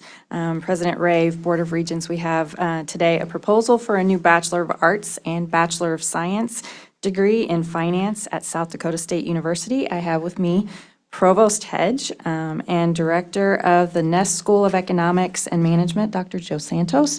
They will be presenting the program and standing by for any questions. Good morning. Good morning. Thank you very much. Yes, Lisa said, for the record, I am Dennis Hedge, Provost and Vice President for Academic Affairs at SDSU, and I am being joined this morning by Dr. Joe Santos, Director of SDSU's Ness School of Management and Economics. We're pleased to visit with you this morning about South Dakota State University's request for authorization to offer BA and BS degrees in finance via our Ness School of Management and Economics. In brief, this degree program will address an important workforce need in the state. It will be attractive to current and prospective students and be delivered in a very efficient manner due to the resources we already have in place at the university. Very good, got it. Importantly, the proposed bachelor's degree program in finance will have a direct impact on addressing a key workforce need in the state of South Dakota. You may recall that the 2021 MZ Workforce Analysis Report commissioned by the Board of Regents described a need for additional graduates in a number of job and career categories. Among those categories was finance, with a bachelor's level finance program being designated in that report as a program of high demand and low supply, with a significant program graduate supply gap also being identified. In addition, the Bureau of Labor Statistics has projected business and finance occupations outperforming general job growth averages. And from a state perspective, sources suggest job growth in the finance sector in South Dakota outperforming the national average. In response to this need and recognizing an opportunity, this program proposal has been brought forward as SDSU's Ness School of Management and Economics is well positioned to do this, to do its part in fulfilling these employment gaps swiftly and efficiently. From a curriculum standpoint, the proposed curriculum is a typical 120 credit hour program, including a 65 credit hour core for the major. Of note, consistent with educational best practices associated with student success, the curriculum includes features such as a capstone course, Business Administration 485 Strategic Management, collaborative assignments and senior level courses and electives, numerous hands-on learning activities, including significant time in the First Dakota National Bank e-trading laboratory on the SDSU campus, as well as a heavy promotion and support of student internships. Also, thanks to your support, Just a brief reminder of SDSU's Ness School of Management and Economics is fully accredited by AACSB, the Association of Advanced Collegiate Schools of Business. I mention that because during our most recent accreditation site visit, the AACSB team did express their confidence in SDSU to deliver a high-quality finance program of this nature and encouraged our pursuit. Related to enrollment, we have confidence in student demand for the BA and the BS degree in finance, and honestly believe we will outperform the numbers currently depicted on the screen. So what gives us that confidence? First, enrollment in SDSU's upper-level finance electives is already pretty strong, with enrollment numbers in such courses typically exceeding 20 in a section. We believe this is a good indicator of a student base that's already in place with interest in pursuing the finance major. Second, interest in SDSU student clubs and organizations such as the SDSU Investment Club is quite robust. These organizations are very active, and they've also been successful on the national stage in competitions. Finally, a recent survey of senior SDSU students in the Ness School capstone course indicated that about 1/3 were preparing to enter careers specifically within finance positions upon graduation, again demonstrating strong interest in the finance career pathway. Regarding program expenses, we will be adding a new course, Finance 414-514 Financial Derivatives.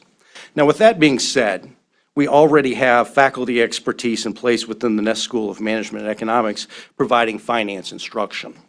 To provide you with some context related to that, in FY25, SDSU taught 1,323 student credit hours with the finance course prefix, with 1,263 of those being delivered at the undergraduate level. Instructional facilities and resources are in place to support the program. I think you've all toured our facilities and are well aware of Harding Hall, home of the Ness School of Management and Economics, and the First Dakota National Bank e-Trading Lab.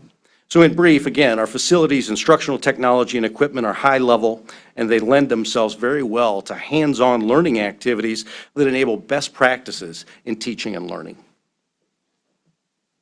So, in summary, this request for a bachelor's degree program in finance addresses an important workforce need in the state and our nation. SDSU, through its Ness School of Management and Economics, is well positioned to offer this program as key faculty and facility resources are already in place on the university campus. And with that, we thank you for considering our academic degree program request and stand by for any questions that you may have of us. Thank you. Thank you, Provost Edge. Any questions? Regent Roberts, then.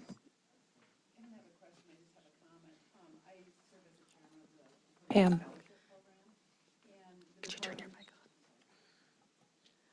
And on that committee is the Department of Labor, and BLS has determined in South Dakota that we have a high demand for these types of degrees. And so I fully support this proposal because we have the need in South Dakota. We actually give full ride scholarships to try and attract kids into these activities. So I support this, and good luck. Thank you. Regent Rasmussen. Mike's on. Do you think it will take students away from any of your other majors in your I'll let Joe answer that. I think you're prepared to do it. Sure. For the record, Joseph Santos, Director of the Ness School of Management and Economics. Good morning, and thank you for the opportunity. Regent Rasmussen, it's an interesting question, indelicately put as cannibalization, right? I don't know for certain. I do know that there is a deep interest in finance in the region and frankly beyond it. I suspect that the program will attract new entrants to the Ness School. No question that some students may switch, as it were, but I suspect it will attract new entrants. I might just add, if I may, just very quickly, what we have seen, and I can speak to other programs that maybe Joe is not quite as familiar with, that you recently took some bold action to address. We've seen that really the success of the South Dakota State University brand does resonate in a way that is increasing the enrollment pie overall, and has been effective, even reaching across our borders a bit, in particular with very close neighboring to Brookings, Southwest Minnesota, and that is, again, kind of a strategy that has worked for us. We've seen that in elementary education and to some degree already in the accounting program. Great, thank you. Thank you. Regent Dittman. Yes, I move to authorize SDSU to offer the BA and BS in finance as presented. Second. Having been moved and seconded, are there any comments on that motion? Hearing none. All those in favor of that motion will signify by saying aye. Aye. Opposed, nay. Motion carries. Thank you very much. Thank you. Thank you. Both, and thank you, Lisa. And with that, I'm done. Nice. All right, we're over to Regent Lochner for Budget and Finance. All right, Heather's on her way up. And bear with us, we have a lot of them to go over, and a lot of motions. Good morning, Heather. Good morning, Liza. Good morning. I hope you're comfortable. You have 4 minutes, so I'd get after it. I move to approve them all. Members of the board, Heather Forney, Vice President for Finance and Administration. Item 7A is just a recap of fiscal year 27 governor's budget recommendation. And if you reference attachment 1, you can see there's just really not a lot for the Board of Regents for fiscal year 27. What we're getting, our fiscal year 26 base budgets adjustments are really just some minor tweaks, a little bit more in the adjustment to maintenance and repair and some utility funding. But the thing that we're kind of excited about is that one-time funding that we're going to get for maintenance and repair. Not quite $17 million to get us to that one-time 2%, which is kind of noteworthy, right? We've always been aiming for the 2% maintenance and repair goal, and so we will get some one-time funding for that, but pretty much nothing else this year. We will have 0% salary policy recommendation and no recommendation for adjustments to health insurance. So not a lot to speak of other than that. The governor is projecting a little bit more revenue for fiscal year 27, but that's all being absorbed pretty much for things that are mandatory increases, the FMAP, the Medicaid, those kinds of things. And so they're pulling some money out of reserves, I think $98 million. The majority of that has been, again, allocated for the things like the maintenance and repair, some funding for a plane for the highway patrol, those sorts of things. So there's about $14.4 million left, bottom line, for the legislature to discuss, and we can talk about plans to help them spend that. And Liza's here to talk about some potential legislation. Hang on just a second before that. Heather, talk about the health insurance. Again, go back to what you said there. There's no increased cost for health insurance, or how? They will be pulling $3 million out of the health insurance reserve so that we will not, the employer will not see any changes to our share of the policy, and there shouldn't be any changes to the employee share. That's what I wanted to clarify. Thank you. Regent Frederick?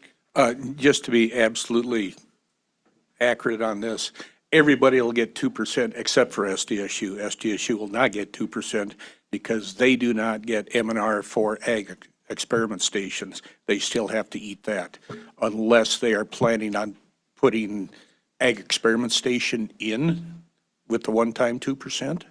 Regent Frederick, so they don't get, the ag experiment station does not participate in the 2%, nor do our auxiliary systems. So those are also funded separately. That'd be all campuses. Okay, how is For all ag campuses. experiment station funded? Ag experiment station is funded through the endo-ecto tax, or whatever, not the endo-ecto, the separate tax that they have.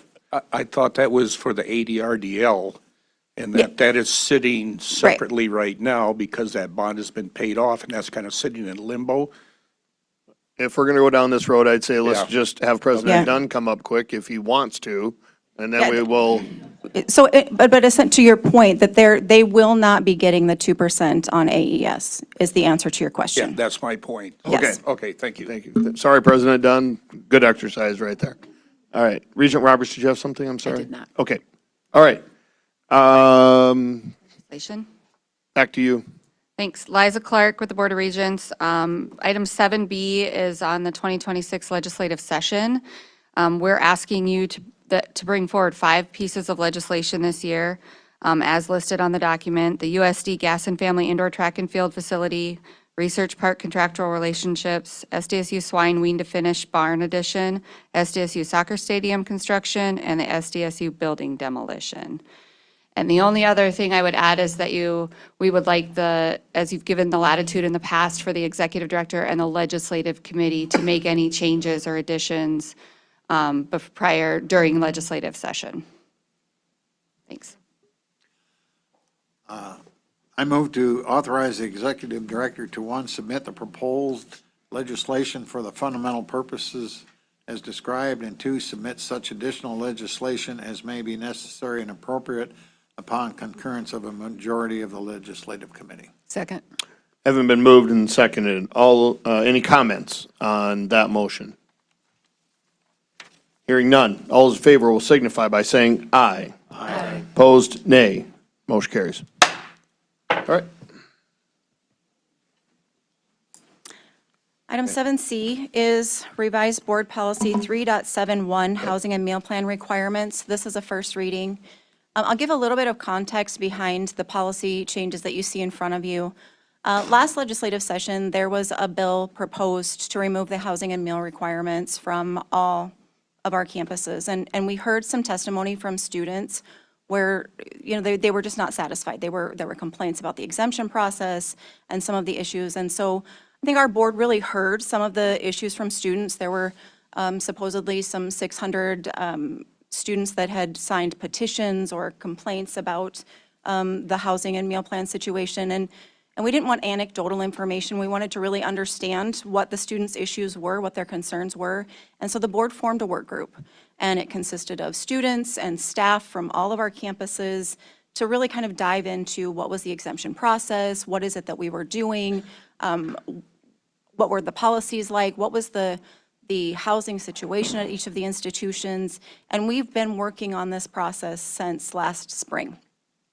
We developed a survey which was sent to all of the students on all of our campuses to really get feedback from them. It was every one of our students that are either currently or had participated in meal plans or housing to find out what do you like and what don't you like, what would you change, and to just get a better understanding from them of the process. And so what you see as a result of that is we had over 5,000 students respond.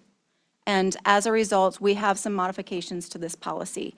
And the changes at this point in time are adding some language for exemptions related to veterans or active duty military, co-ops or internships, disability or medical exemptions, financial hardship. And the financial hardship was one that we really needed to put some parameters around because we've talked about it kind of peripherally, but we never really had, how do you quantify financial hardship and what does that mean?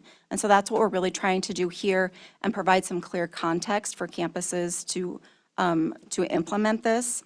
And from a meal plan perspective, we talked about exemptions for meal plans, but we didn't have anything in policy. And so now we have exemptions for meal plans dealing with dietary restrictions and any dietary requirements from a religious perspective. We've shared this policy out with students. We've also shared this out with our current food service provider, Sodexo, so that they have seen it. It's been shared out with the councils, so the Academic Affairs Council, Student Affairs Council, Business Affairs Council. I do know that there will be modifications between now and April. Probably most closely aligned with the next section of the policy modification, and that's dealing with the housing during breaks.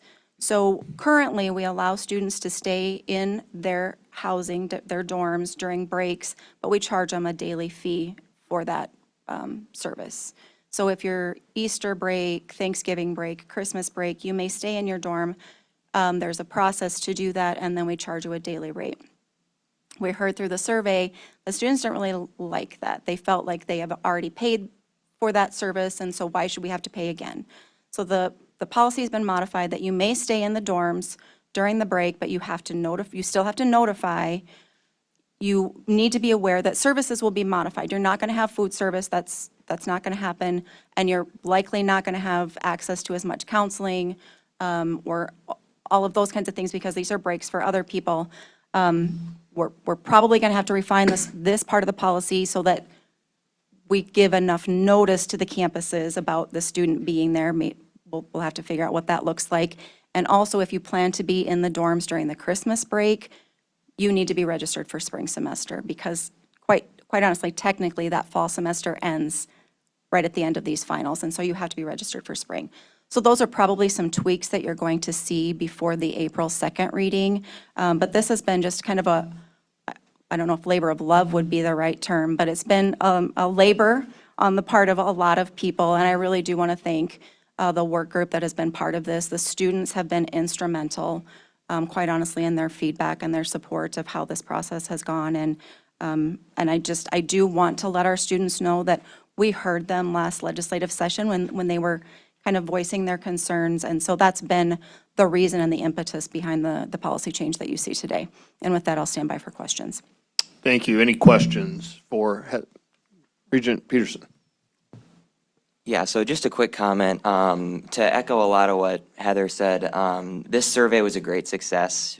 We heard from 5,000 students or more, which is not an easy feat to achieve by any means. So it's certainly been a testament to the level of engagement we've had from each of our campuses. I think it pointed to a lot of very positive aspects to the experience that all of our campuses are able to offer across the whole system. The policy we have before us is very responsive to some of the concerns that we heard, but still ensures that we're able to meet our financial obligations as well. So just to Heather and to the rest of the work group, thank you all for your work on this. This is really just a testament to our ability to engage stakeholders at the board level, and really a testament to the sort of the dedication that student leaders have to their own constituencies, their campuses. This has been a really great process to be involved in. So. Thank you. Any further questions? Oh, go ahead. Regent Partridge.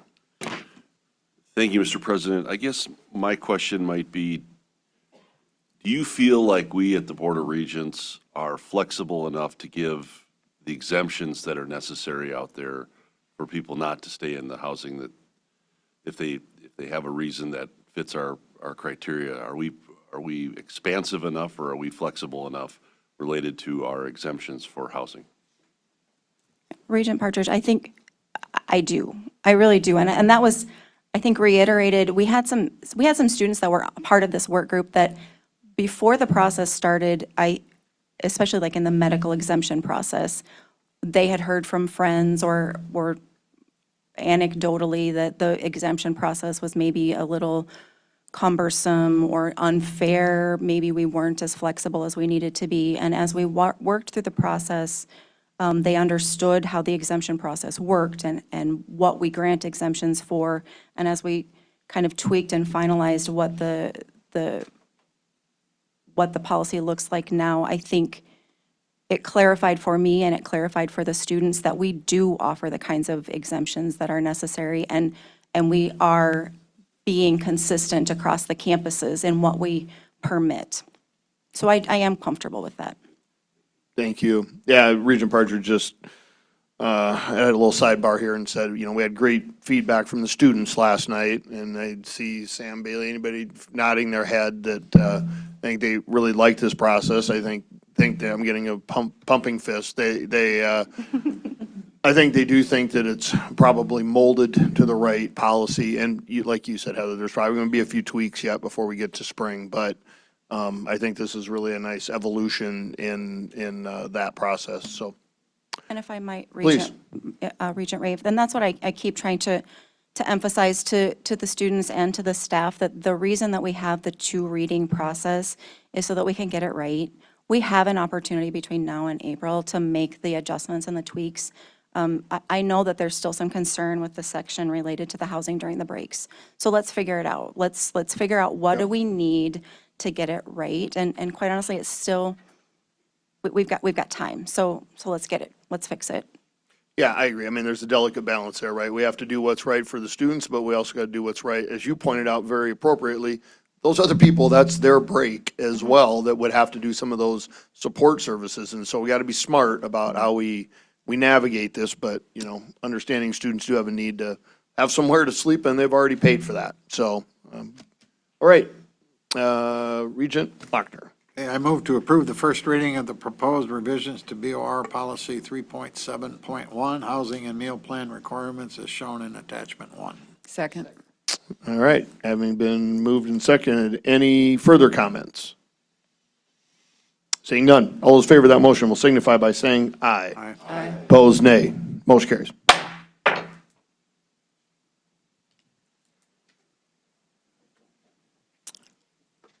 Starting with 7D, I'm going to be joined by Barry Milkey from SDSU. Good morning.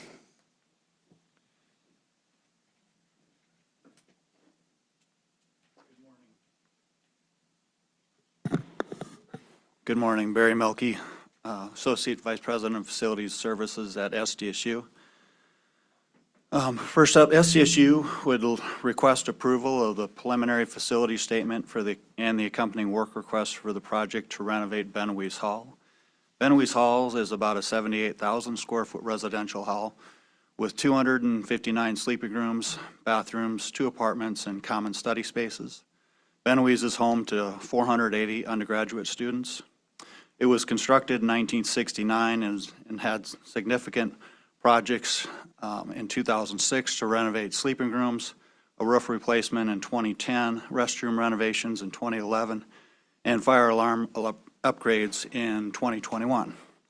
Many of the mechanical systems are near the end of their useful life, and the building is currently cooled by individual window air conditioners.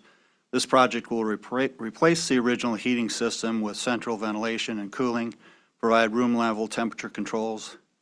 Fire suppression system will be added, and an elevator will be installed to help comply with accessibility guidelines, making the whole building accessible. We would begin design after approval and selection of a design team by the building committee, with construction occurring between May 2027 and August 2028. And I'd be happy to answer any questions. Are there any questions for Mr. Melky? Anyone have a question about that? Okay, Regent Lochner. I move to approve SDSU's preliminary facility statement for the renovation of Benoist Hall. A building committee representative shall be appointed to oversee this project. Second. Having been moved and seconded, all those in favor signify by saying aye. Aye. Those opposed, same sign. Motion passes. We are on to the SDSU swine unit. Yeah, again, Barry Melky, SDSU Facilities and Services. South Dakota State University requests approval of the facility design plan to proceed with construction of the wean to finish barn addition at SDSU swine unit. The board approved the preliminary facility statement in August of 2024 and the facility program plan in December of 2024. SDSU also requests this project be submitted to the 2026 South Dakota legislative session for consideration and approval. The project would add about 9,500 square feet to the building, making room for 600 more head. It includes locker rooms, laundry, feed storage, and loadout areas. This would allow SDSU to finish all pigs farrowed on site. The project will increase the capacity of existing wean to finish barn by 50%, allowing the College of Ag, Food, and Environmental Sciences to operate more efficiently, expand research and educational opportunities. Project estimate is $1,720,000, with $1,570,000 coming from private donations and $150,000 in planning funds. I'd be happy to answer any questions. Are there any questions? Regent Frederick, do you have any questions about unnecessary government pork? Seeing none, Regent Lochner. I gotta quit laughing on that question. I move to approve the facility design plan for SDSU swine unit with the construction cost estimates of $1.72 million. Legislation shall be drafted and the project shall be submitted to the 2026 South Dakota legislative session for consideration and approval. Funding the project will consist of a combination of private donations and planning funds. Second. Having been moved and seconded, all those in favor signify by saying aye. Aye. All those opposed, same sign. Motion passes. We are on to Building demolition. My favorite one. Again, Barry Melky, South Dakota State University. SDSU requests approval to demolish 2 unused and dilapidated buildings. The total project cost for demolition and disposal of the buildings is around $4,000. These buildings total 474 gross square feet, and the facilities to be demolished are at Southeast Research Farm, a 250 square foot building built in 1961, and at Oak Lake Field Station, a fireplace shelter with 224 square feet built in 1977. Both are deemed to be a safety hazard and lack functional use. Demolition removal and disposal costs will be $4,000 paid out of institutional funds. And again, I'd be happy to answer any questions. Any questions? President Dunn, if we do it ourselves, can we get the $4,000? Me and Partridge are going to do it. All right. Any other pertinent questions? Hearing none. I move to approve SDSU's request to demolish the unused facilities because it is in the best interest of the state. And the buildings, because the buildings really are pretty rough. Project costs of $4,000 for demolition and disposal will be paid from institutional funds. Second. Have been moved and seconded. Any other comments? Hearing none. All those in favor signify by saying aye. Aye. Opposed, nay. Motion carries. All right, again, Barry Milkey, Associate Vice President, SDSU, Facilities and Services.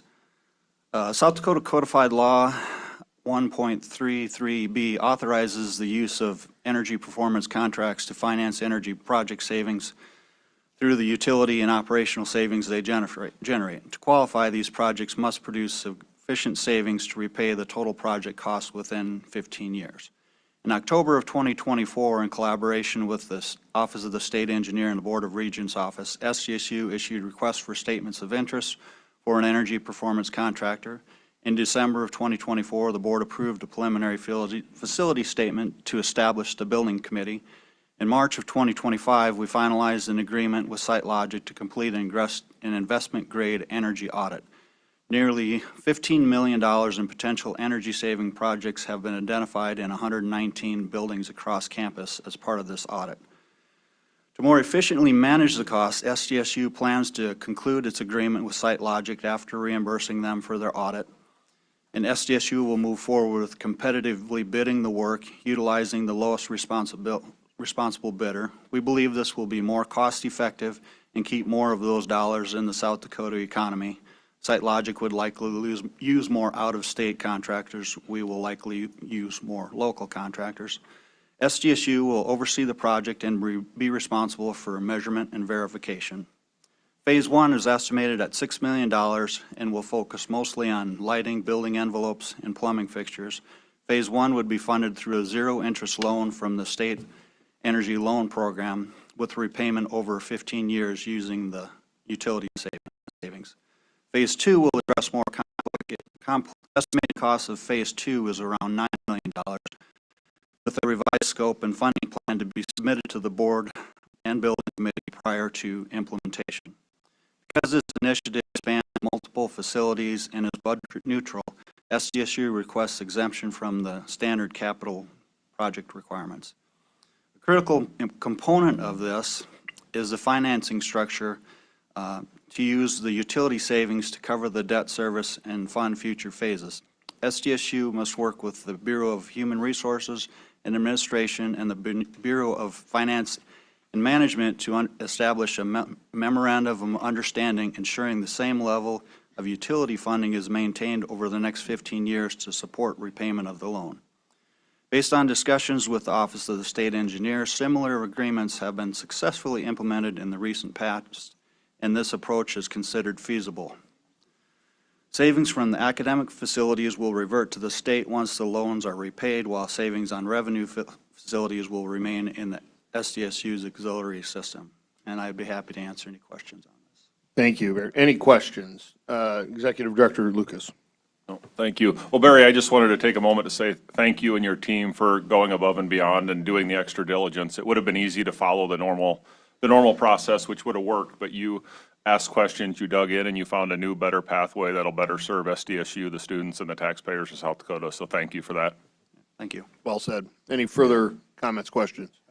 Regent Frederick. I was on the building committee for this one, and they were talking about a very low guarantee because you would be able to maintain the savings anyhow. How high did they go up on their guarantee? As far as?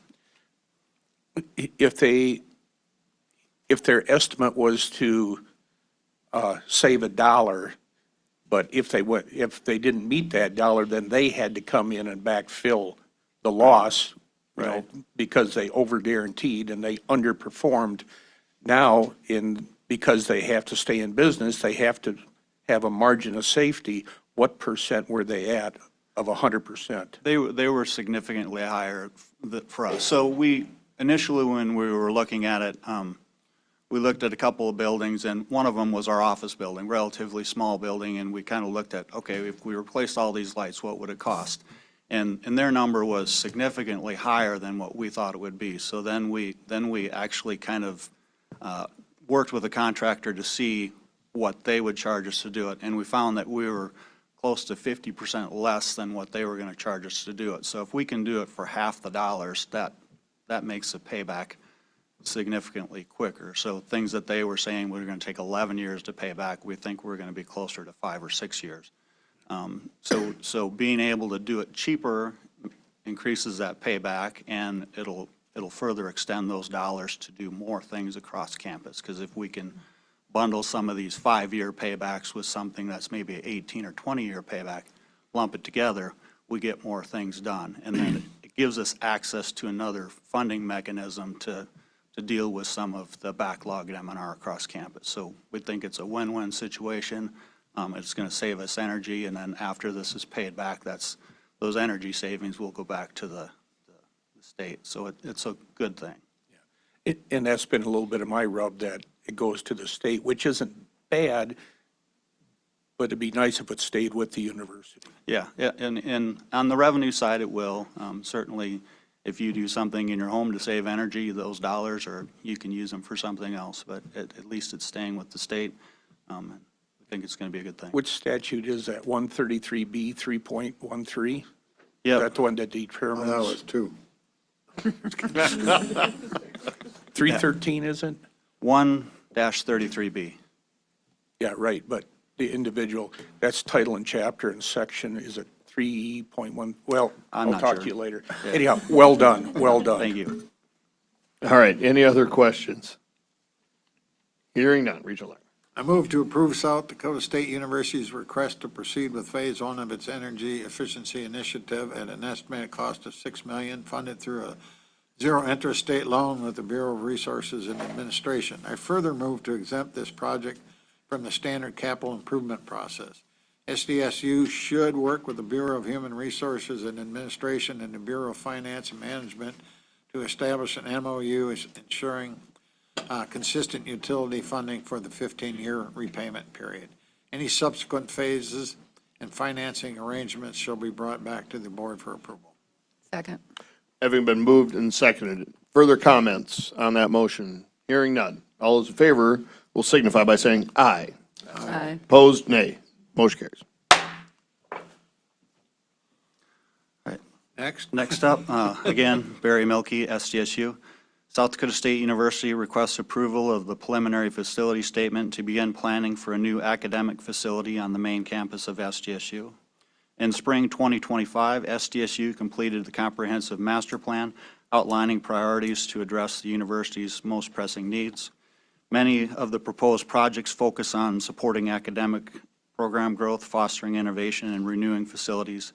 Among the critical needs identified is additional academic space to accommodate the significant enrollment growth in the Ness School of Management and Economics.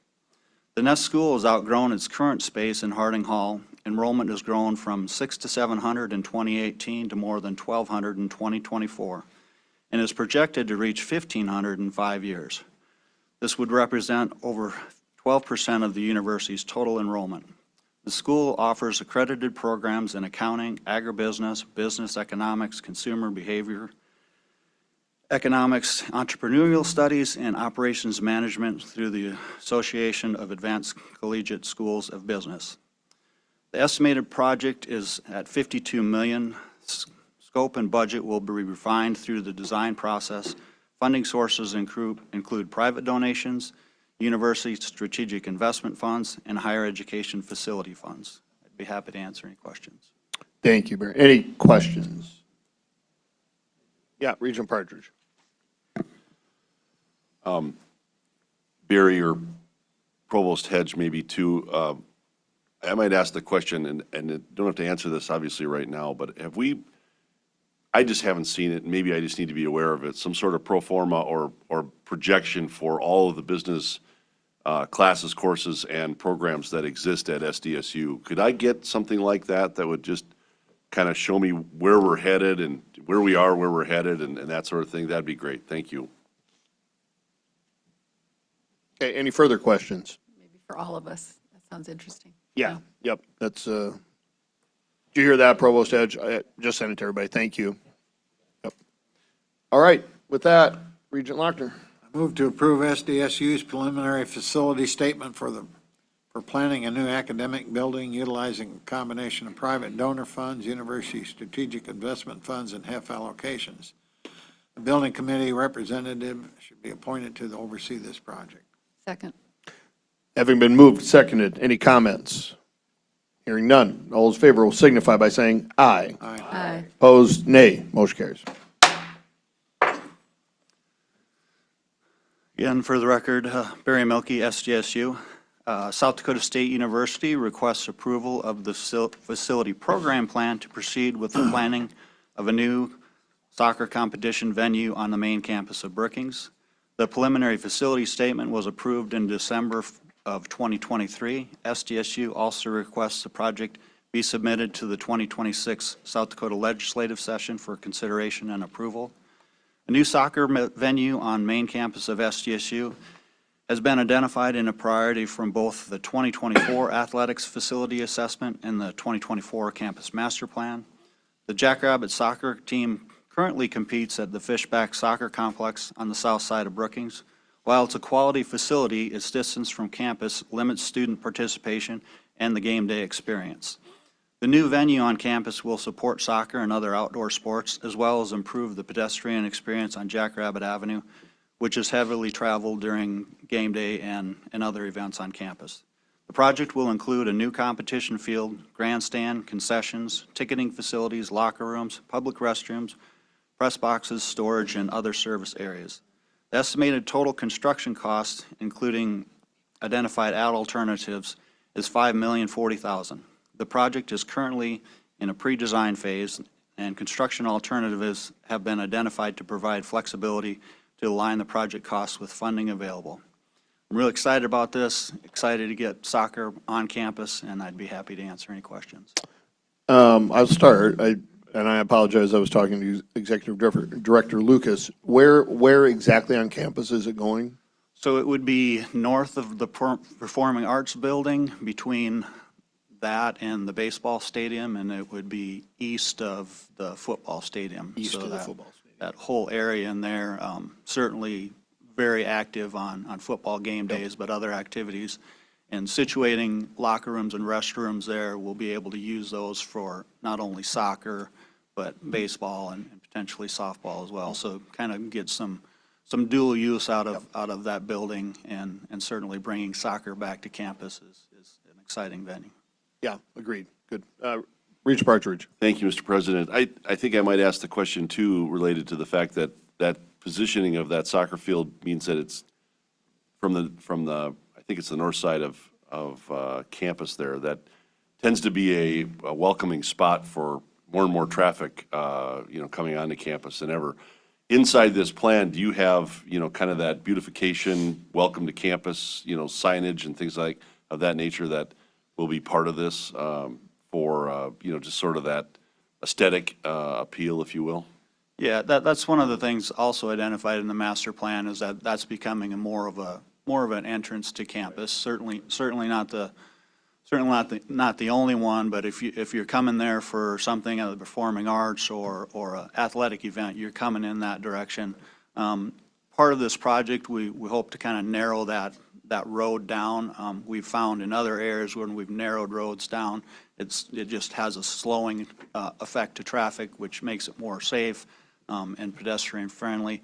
And this will be a good opportunity to have more of that area seem finished, and certainly that'll help that road. Certainly on the other side of the stadium, between that stadium and facilities and services, we know we'd like to do some work in the future there to kind of dress up that area, because as someone who works there, you drive by it every day, you just kind of forget about it, but the master plan really kind of helped focus that, hey, this is important to make this side of campus look good too, so.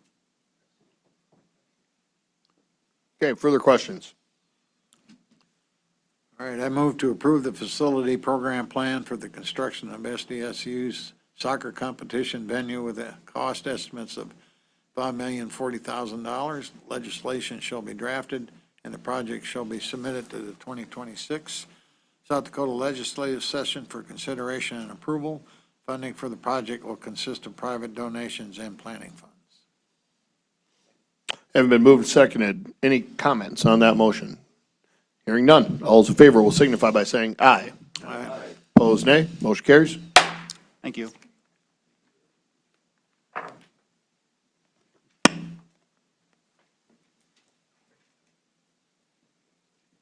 Good morning. Morning. Are we ready for me? Go for it. Okay. Yes, good morning. I'm Julie Creek. I'm the Vice President of Finance Administration at the University of South Dakota. Sadly, I will not be topping SDSU and Mr. Milky's list of items. My first item to discuss is Olson Hall. USD is requesting approval of the facilities design plan for the renovation.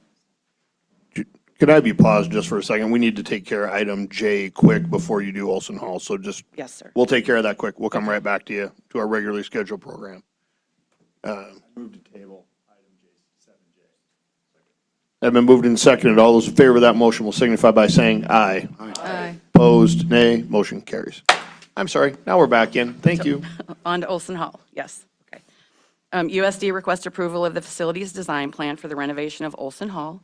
It is one of 8 residence halls located on the Vermillion campus. It's a little over 61,000 square feet, built in 1968 with just under 300 student beds. It is a full renovation, all floors, including upgrades to building and mechanical systems, as well as addressing maintenance and repair items. Some of the key improvements are addition of the elevator, making all floors ADA accessible, bathroom upgrades accommodating modern individual restroom layouts, upgrades to plumbing, HVAC, and electrical systems, and a complete updating of all the interior finishes. We anticipate that the building will be offline for a little over 1 year and hoping that it will be receiving students in the fall of 2027. It's estimated to cost $9 million and will be using auxiliary system funds. The facilities statement and the program plan were approved at the October board meeting, and the building committee approved this design plan on November 10th. And with that, I'll open up for questions. Thank you. Further, any questions? Yes. Sadly, I do not. For the record, then, Regional Representative, who is Ed Olson? He's a legislator for Mitchell. Yes, he is. No, I think it's named for the president of USD in the The late old one? 1800s. Well, we know Ed Olson. We from knew I know, another we knew Ed Ed Olson. Olson for legislator. All right. Any wondered other, about any other questions? Hearing none. Region. I move to approve the University of South Dakota's facility design plan for the renovation of Edward Olson Hall at a cost not to exceed $9 million to be funded with auxiliary repair, renewal, and replacement funds. Have been moved and seconded. Comments on that motion? Hearing none. All those in favor will signify by saying aye. Aye. Opposed, nay. Motion carries. Thank you. Again, Julie Creek, University of South Dakota. USD is requesting approval of the preliminary facility statement to begin planning on the new Gasson Family Fieldhouse in Vermillion, South Dakota. This new 105,000 square foot facility will provide USD athletes with a world-class indoor facility where they can train, compete, and recover at the highest levels year-round. Additionally, the field house will benefit all students by providing enhanced facilities supporting intramural and club sports. Some of the key features are a 200-meter banked track with warm-up lanes, 60-meter straightaway, spaces for long jump, triple jump, high jump, pole vault, and throwing cages, indoor practice and sports, indoor practice areas for sports such as soccer, tennis, and softball. The new field house will also help USD address significant limitations on serving our D1 athletic programs, which is 400-plus students. During football season, as you know, the synthetic turf, when it's down, limits the ability for the other outdoor sports such as track and field and soccer, softball and tennis to practice and train during our harsh South Dakota winters, like the one we are about to enter into right now. Conversely, when the Julie, think positive. Sorry, it's sad but true. Conversely, when the turf is up, it restricts football use, particularly during January and February when we have indoor track season, which really puts us in a pickle if we're making it to playoffs, right? So the project is going to be funded from private funds and institutional funds, heavy on the private funds. Approval of this preliminary facility statement will allow us to begin our planning and design phase. With that, I'll entertain questions. Thank you. Questions, Regent Roberts? Well, I just wanted to say, this is such a great thing for USD and for the state. My son Hunter played football with both Billy and Josh Gasson, and also through shot put with him. My daughter Chelsea ran track with Jill Gasson. And so to see those two young people, you know, I knew them when they were little kids, and to be able to donate a facility like this for USD I'm proud of them. Thank you. It's very exciting. Yep, very well said. Regent Partridge. Thank you, Mr. President. I also wanted to say thank you to Mr. Denny Sanford for the gift here in honor of Bill and Jill Gasson. I think that's just remarkable in his continued generosity for the state of South Dakota. Additionally, I think you mentioned it briefly, but I believe that not only is this going to be a great new facility, track and field indoors for USD, but it actually frees up a lot of use for the Dakota Dome. You said turf down, I think was the term that they used. I mean, leaving the turf there type thing is just fantastic. So I think that, you know, as football gets more and more competitive and year-round, if you will, that's an important piece as well, that Dakota Dome is actually going to be more, you know, or have greater use because of this new facility as well. So I think that's just a win-win all the way around. Yes, thank you. Actually, both facilities open up a lot of potential for some revenue-generating operations and bringing in hosting events. Awesome. Further comments, questions? I'll talk to the boss. All right. I move to approve USD's preliminary facility statement for planning the Gasson Family Fieldhouse, which will be funded through a combination of private donor contributions and university funds. The project will be submitted to the 2026 South Dakota legislative session for consideration and approval. Building committee representatives shall be appointed to oversee the project. Have been moved and seconded. Any further comments on that motion? Hearing none. All those in favor will signify by saying aye. Aye. Opposed, nay. Motion carries. Thank you. Oh, looks like Stacy's coming up. Your lucky day, Stacy. It is my lucky day. Lucky day to be in front of the Board of Regents here. Again, my Every name day is a lucky day for that. Stacy Kruzmark, Dakota State University. The Dakota State University indoor practice facility is on the agenda today for the facility design plan. A year ago, the board approved the facility program plan, and just about 2 years ago, approved the preliminary facility statement. We worked with ISG Architects on our design of the facility, and if you have gone through the summary, maybe just highlighting a few of these, but it has not changed much from our discussion a year ago. An indoor facility that would allow for, I can't quite see out the window, but I'm sure it's a beautiful 70-degree day. It is not. But if it is not, we would have this facility that would allow us to be practicing and playing inside the dome structure. The program plan to the facility design plan has a change in the overall budget. We are now at about $13.3 million with the breakdown outlined within that document. The facility, again, has about 120,000 square foot facility for the dome structure, auxiliary building that would allow for restrooms, locker rooms, other facilities that would be in a more traditional type facility before you enter into the dome structure. And then maybe just pointing out a few other pieces. The site that you would see in the final 3 pages of the document shows the location, which would be on our Beacom Premier Complex and just to the west of the Dan Beacom Track and Field. It also allows us for some shuffling of parking, and that is also part of the overall project. One note, if I did read the item correctly, it's the facility design plan that is the motion that we would be asking for approval today. I think it said facility program plan in the motion, but that's just a minor item. With that, I would definitely stand by for any questions. All right, any questions for Stace? All right, hearing none. Regent Lochner. I move to approve DSU's facility program plan for an indoor practice facility to be funded by private donations at a cost not to exceed $13,326,971. Having been moved and seconded, further comments on that motion? Hearing none. All those in favor signify by saying aye. Aye. Opposed, nay. Motion carries.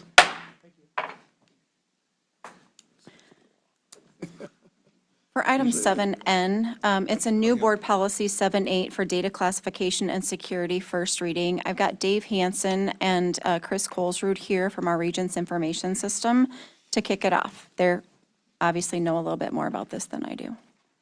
You bet. Good morning, gentlemen. Still morning, right? Yep.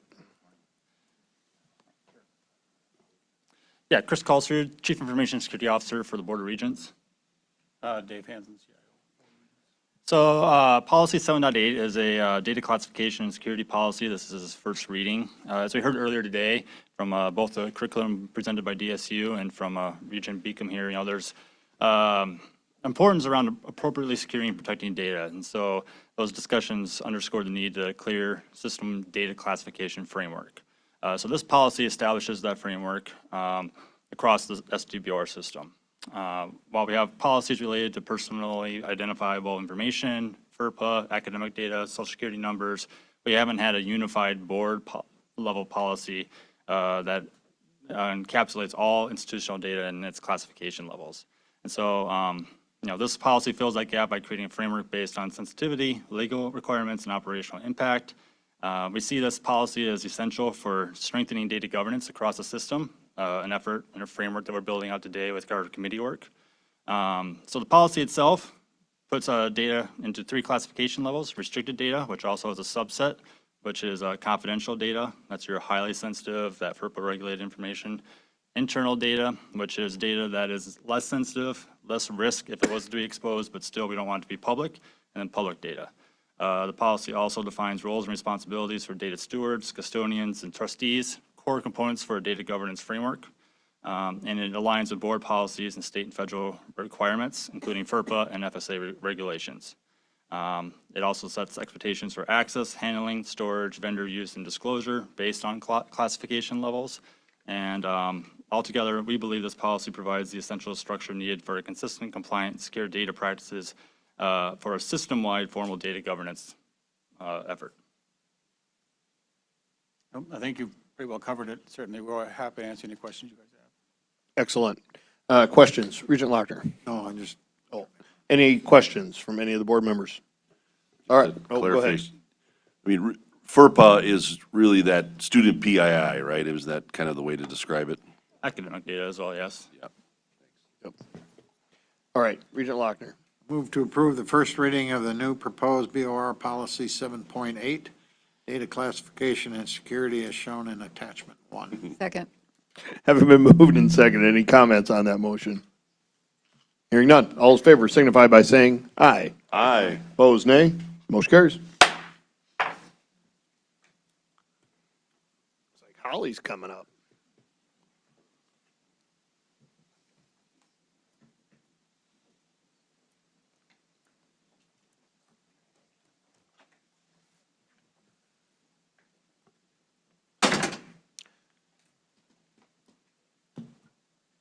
Good morning. Good morning.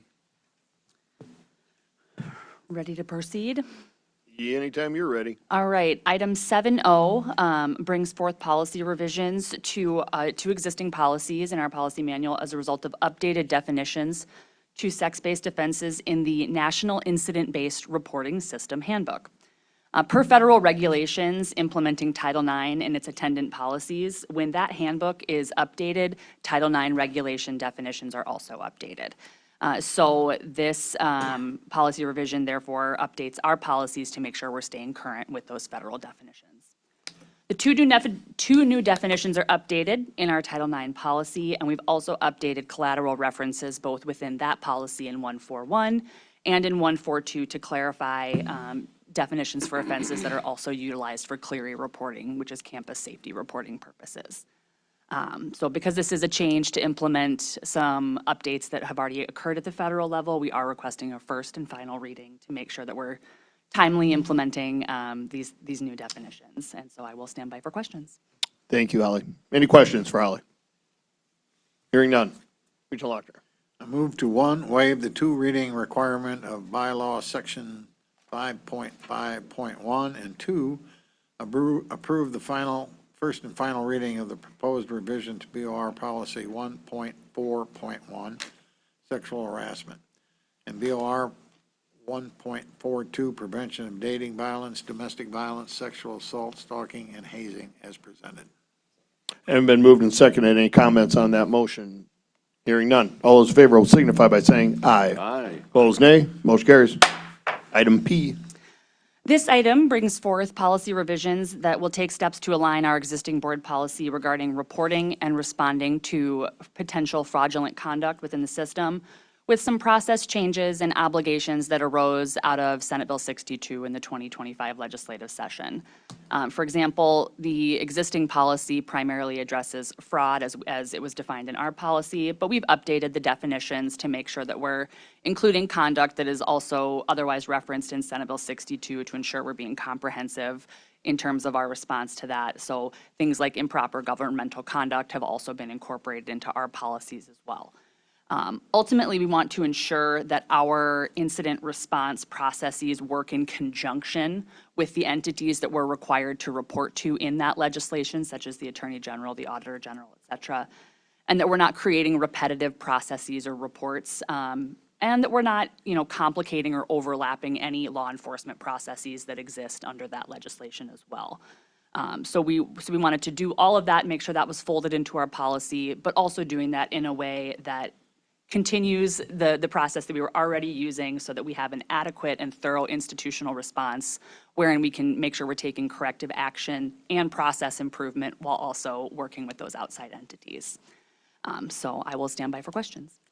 Thank you, Holly. Questions? Hearing none.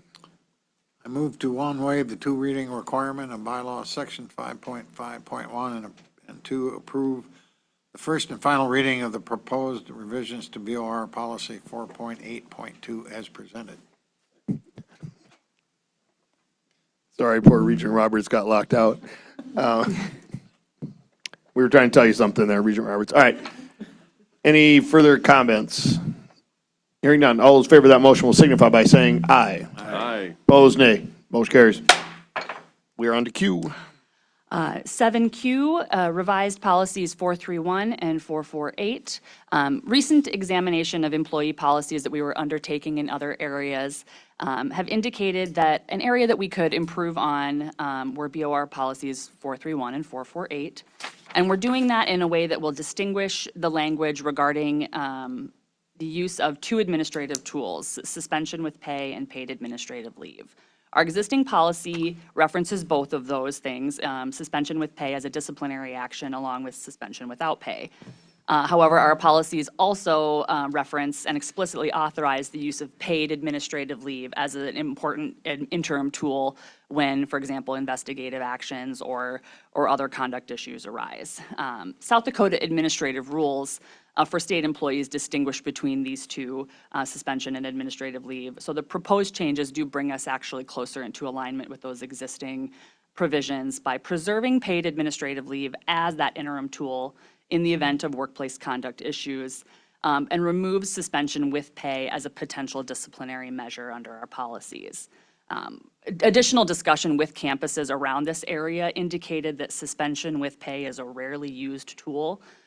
So we feel that this will have little to no impact on current campus processes and will actually help our policy language reflect, more accurately reflect current practices on our campuses. This is the first of 2 proposed readings of this policy. So if the board authorizes moving forward, we will continue to gather feedback on campus, work with stakeholder groups for discussion before bringing back a second reading to the board. Thank you, Holly. Any questions for Holly on this? Regent Partridge? Thank you, Mr. President. I guess I just want to have you clarify for me, we're getting rid of the suspension with pay with this policy, or this is the first reading of that. Do you foresee something else ever coming in, or is there something legal that could? I mean, or are there other options? Because it seems to me like just, paid admin, whatever, is a catch-all then for everything, right? And I just wonder if we're losing a tool here by moving forward in this direction. I don't believe we're losing a tool per se. This is an option that was, like I said, not being used, and the potential similarities between a disciplinary measure and the paid administrative leave, which is the interim tool that precedes discipline. We just wanted to make sure that campuses and employees were really clear on the distinguishment between that preliminary tool and the ultimate possibility of the disciplinary tool. So, now that brings up an interesting question, I guess. So talk about the disciplinary tool a little bit then. So can you, if someone has a disciplinary action pending, can you suspend them without pay under that? Because The suspension is the disciplinary action. Essentially, if there's a conduct issue, we have our process that we Yep. follow where they're given notice of the potential issue. They have an opportunity to respond to the allegations, and then the decision for imposition of discipline would occur. And that is, the suspension is the discipline. The administrative tool, or the administrative leave is the process that is utilized while the investigation and the process into that conduct plays out. so if they're suspended, they don't get paid. That is not That's what correct. this is proposing, correct? Is that if they're suspended as the ultimate disciplinary tool, this policy preserves the option to suspend them without pay. Okay. Okay, yeah, all right, I'm with you. I move to approve the first reading of the proposed revision to BOR policies 4.3.1, non-faculty exemption employment provisions, and BOR policy 4.4.8, faculty remediation as shown in attachments 1 and 2. Second. Having been moved and seconded, any further comments on that motion?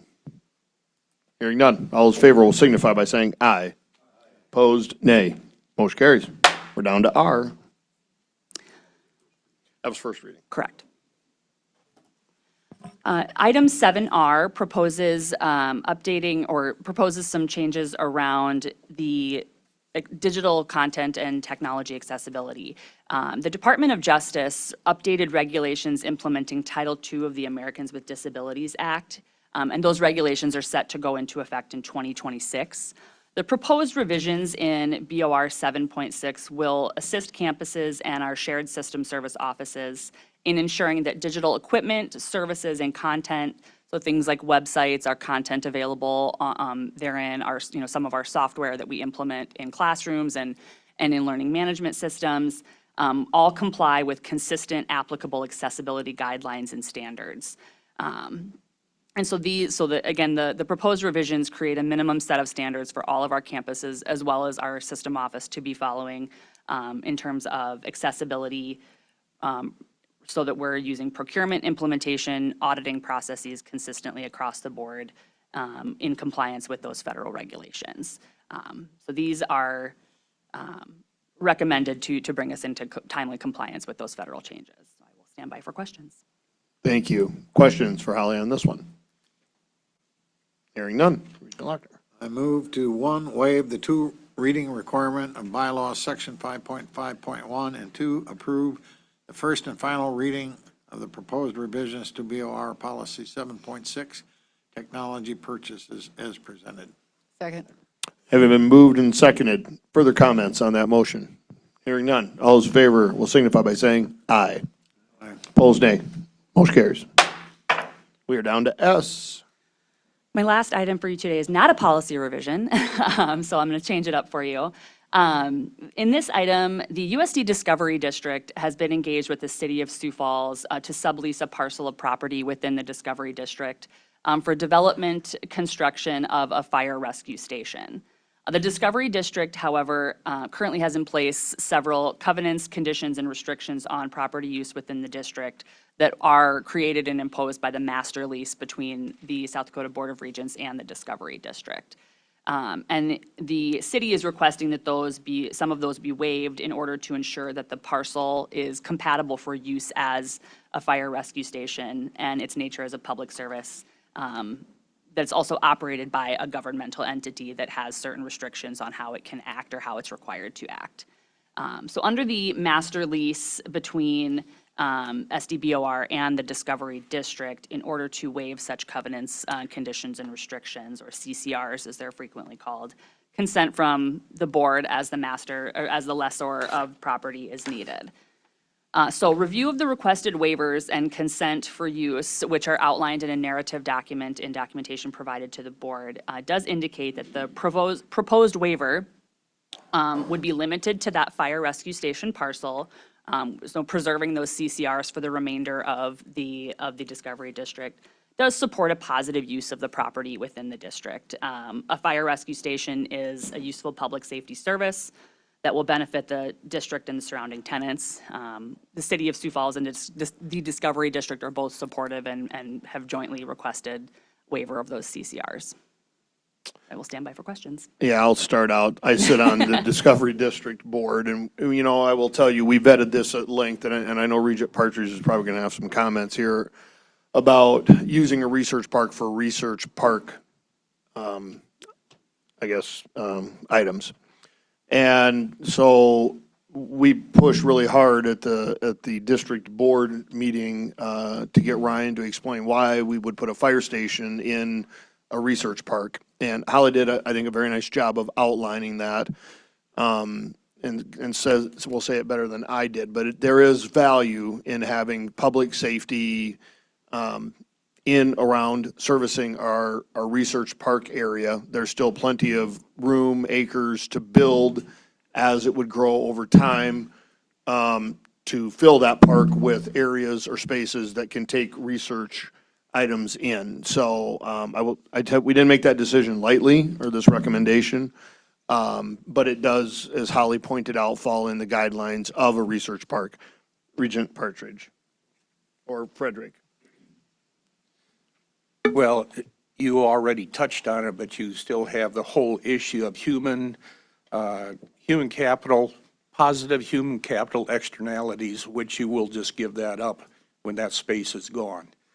And for that reason, I'm probably going to be a no on this, that the whole idea of a research park is so that you get more and more people in doing research, and you can trip over more information.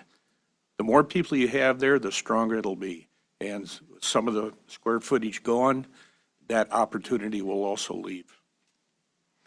I would only respond to that by saying, again, we had these discussions, and there is an attractiveness to a public safety component in the park, along with something we're also missing, which is a lot of supporting infrastructure, i.e. restaurants, little shopping, retail. That is what also, having gone to a couple of research parks outside of South Dakota, that is what draws some of these folks in, so they can have kind of their self-contained space where they don't have to travel other places around. So again, I think it is an integral part of the park. I totally understand what you're saying, but I think certainly in our lifetimes, there's plenty of land there.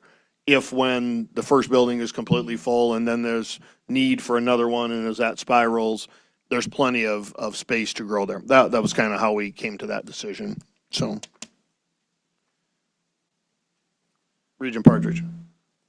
Well, thank you, President Rave. I do very much so appreciate what you're saying and the work that was done related to discussing this and trying to come up with it. Might be one of these very rare times that you and I may not see exactly the same on this. I think the Discovery District and all of the research parks that you put in place in South Dakota play a very long game, and you have to. It's very difficult. and it's to fill them and to fill them with the right tenants. I feel like this sets not only a bad precedent for the Discovery District, but also for the state as it relates to putting in something that would not really be research-oriented, in my opinion, or would it really be something that, students, yes, they'll get protected, obviously, and we love the public safety piece of it, but nonetheless, I think we built the Discovery District and reserved the space for long-term research and business development, and I just can't see my way into voting for this. So I definitely appreciate what you're saying, and we've got space, we should use it, that kind of thing. But, at other institutions, I've had the same conversation related to first responders, and just feel like this is something that, we can continue to talk about, but I'm a no vote right now on this. Thank you. Thank you. Further comments? Yeah, I will just close by saying you are the one that, educated me to the point that I did push back really hard on having a fire station in that space and the concerns that you raised, which I believe are very legitimate in our research parks to make sure that we are having research-oriented focus there. So anyway, like I said, we pushed him real hard on it, and the group decided this was the recommendation. So with that, any further comments? Regent Lochner. I'll read the motion. I move to approve the resolution for waiver of covenants, conditions, and restrictions in certain provisions of the USD Discovery District Master Lease to be executed by the board president in substantially similar form to that set forth in attachment 1. Thank you. Is there a second? Second. Okay, have been moved and seconded. Further comments on that motion? Hearing none. All those in favor of that motion will signify by saying aye. Aye. Aye. Opposed, nay. Nay. Motion fails. We are to item T.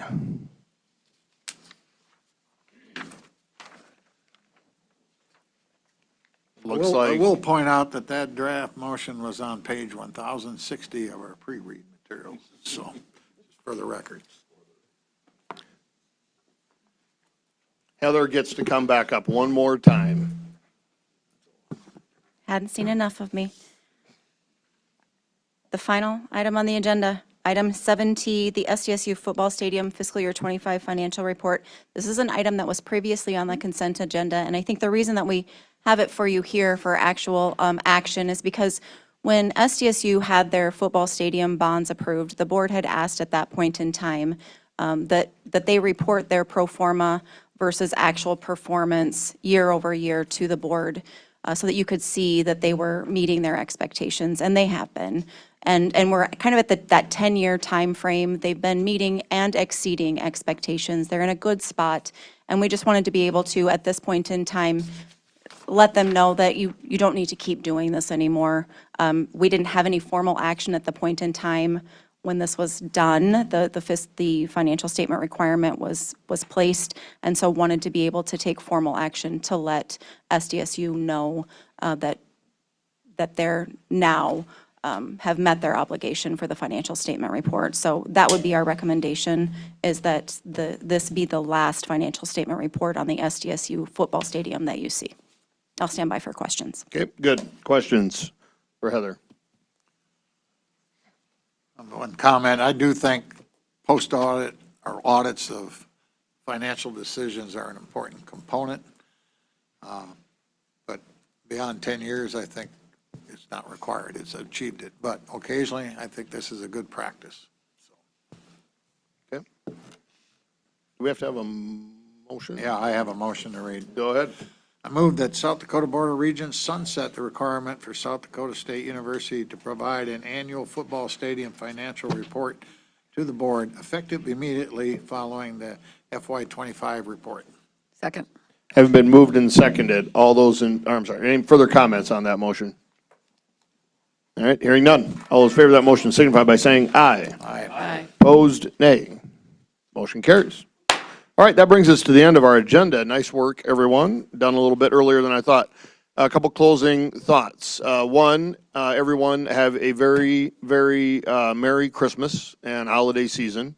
And two, just as important, travel home safe. I know it's snowing here, or it was when I stepped out a little bit ago. I know there's freezing rain in a lot of the state, part of the state.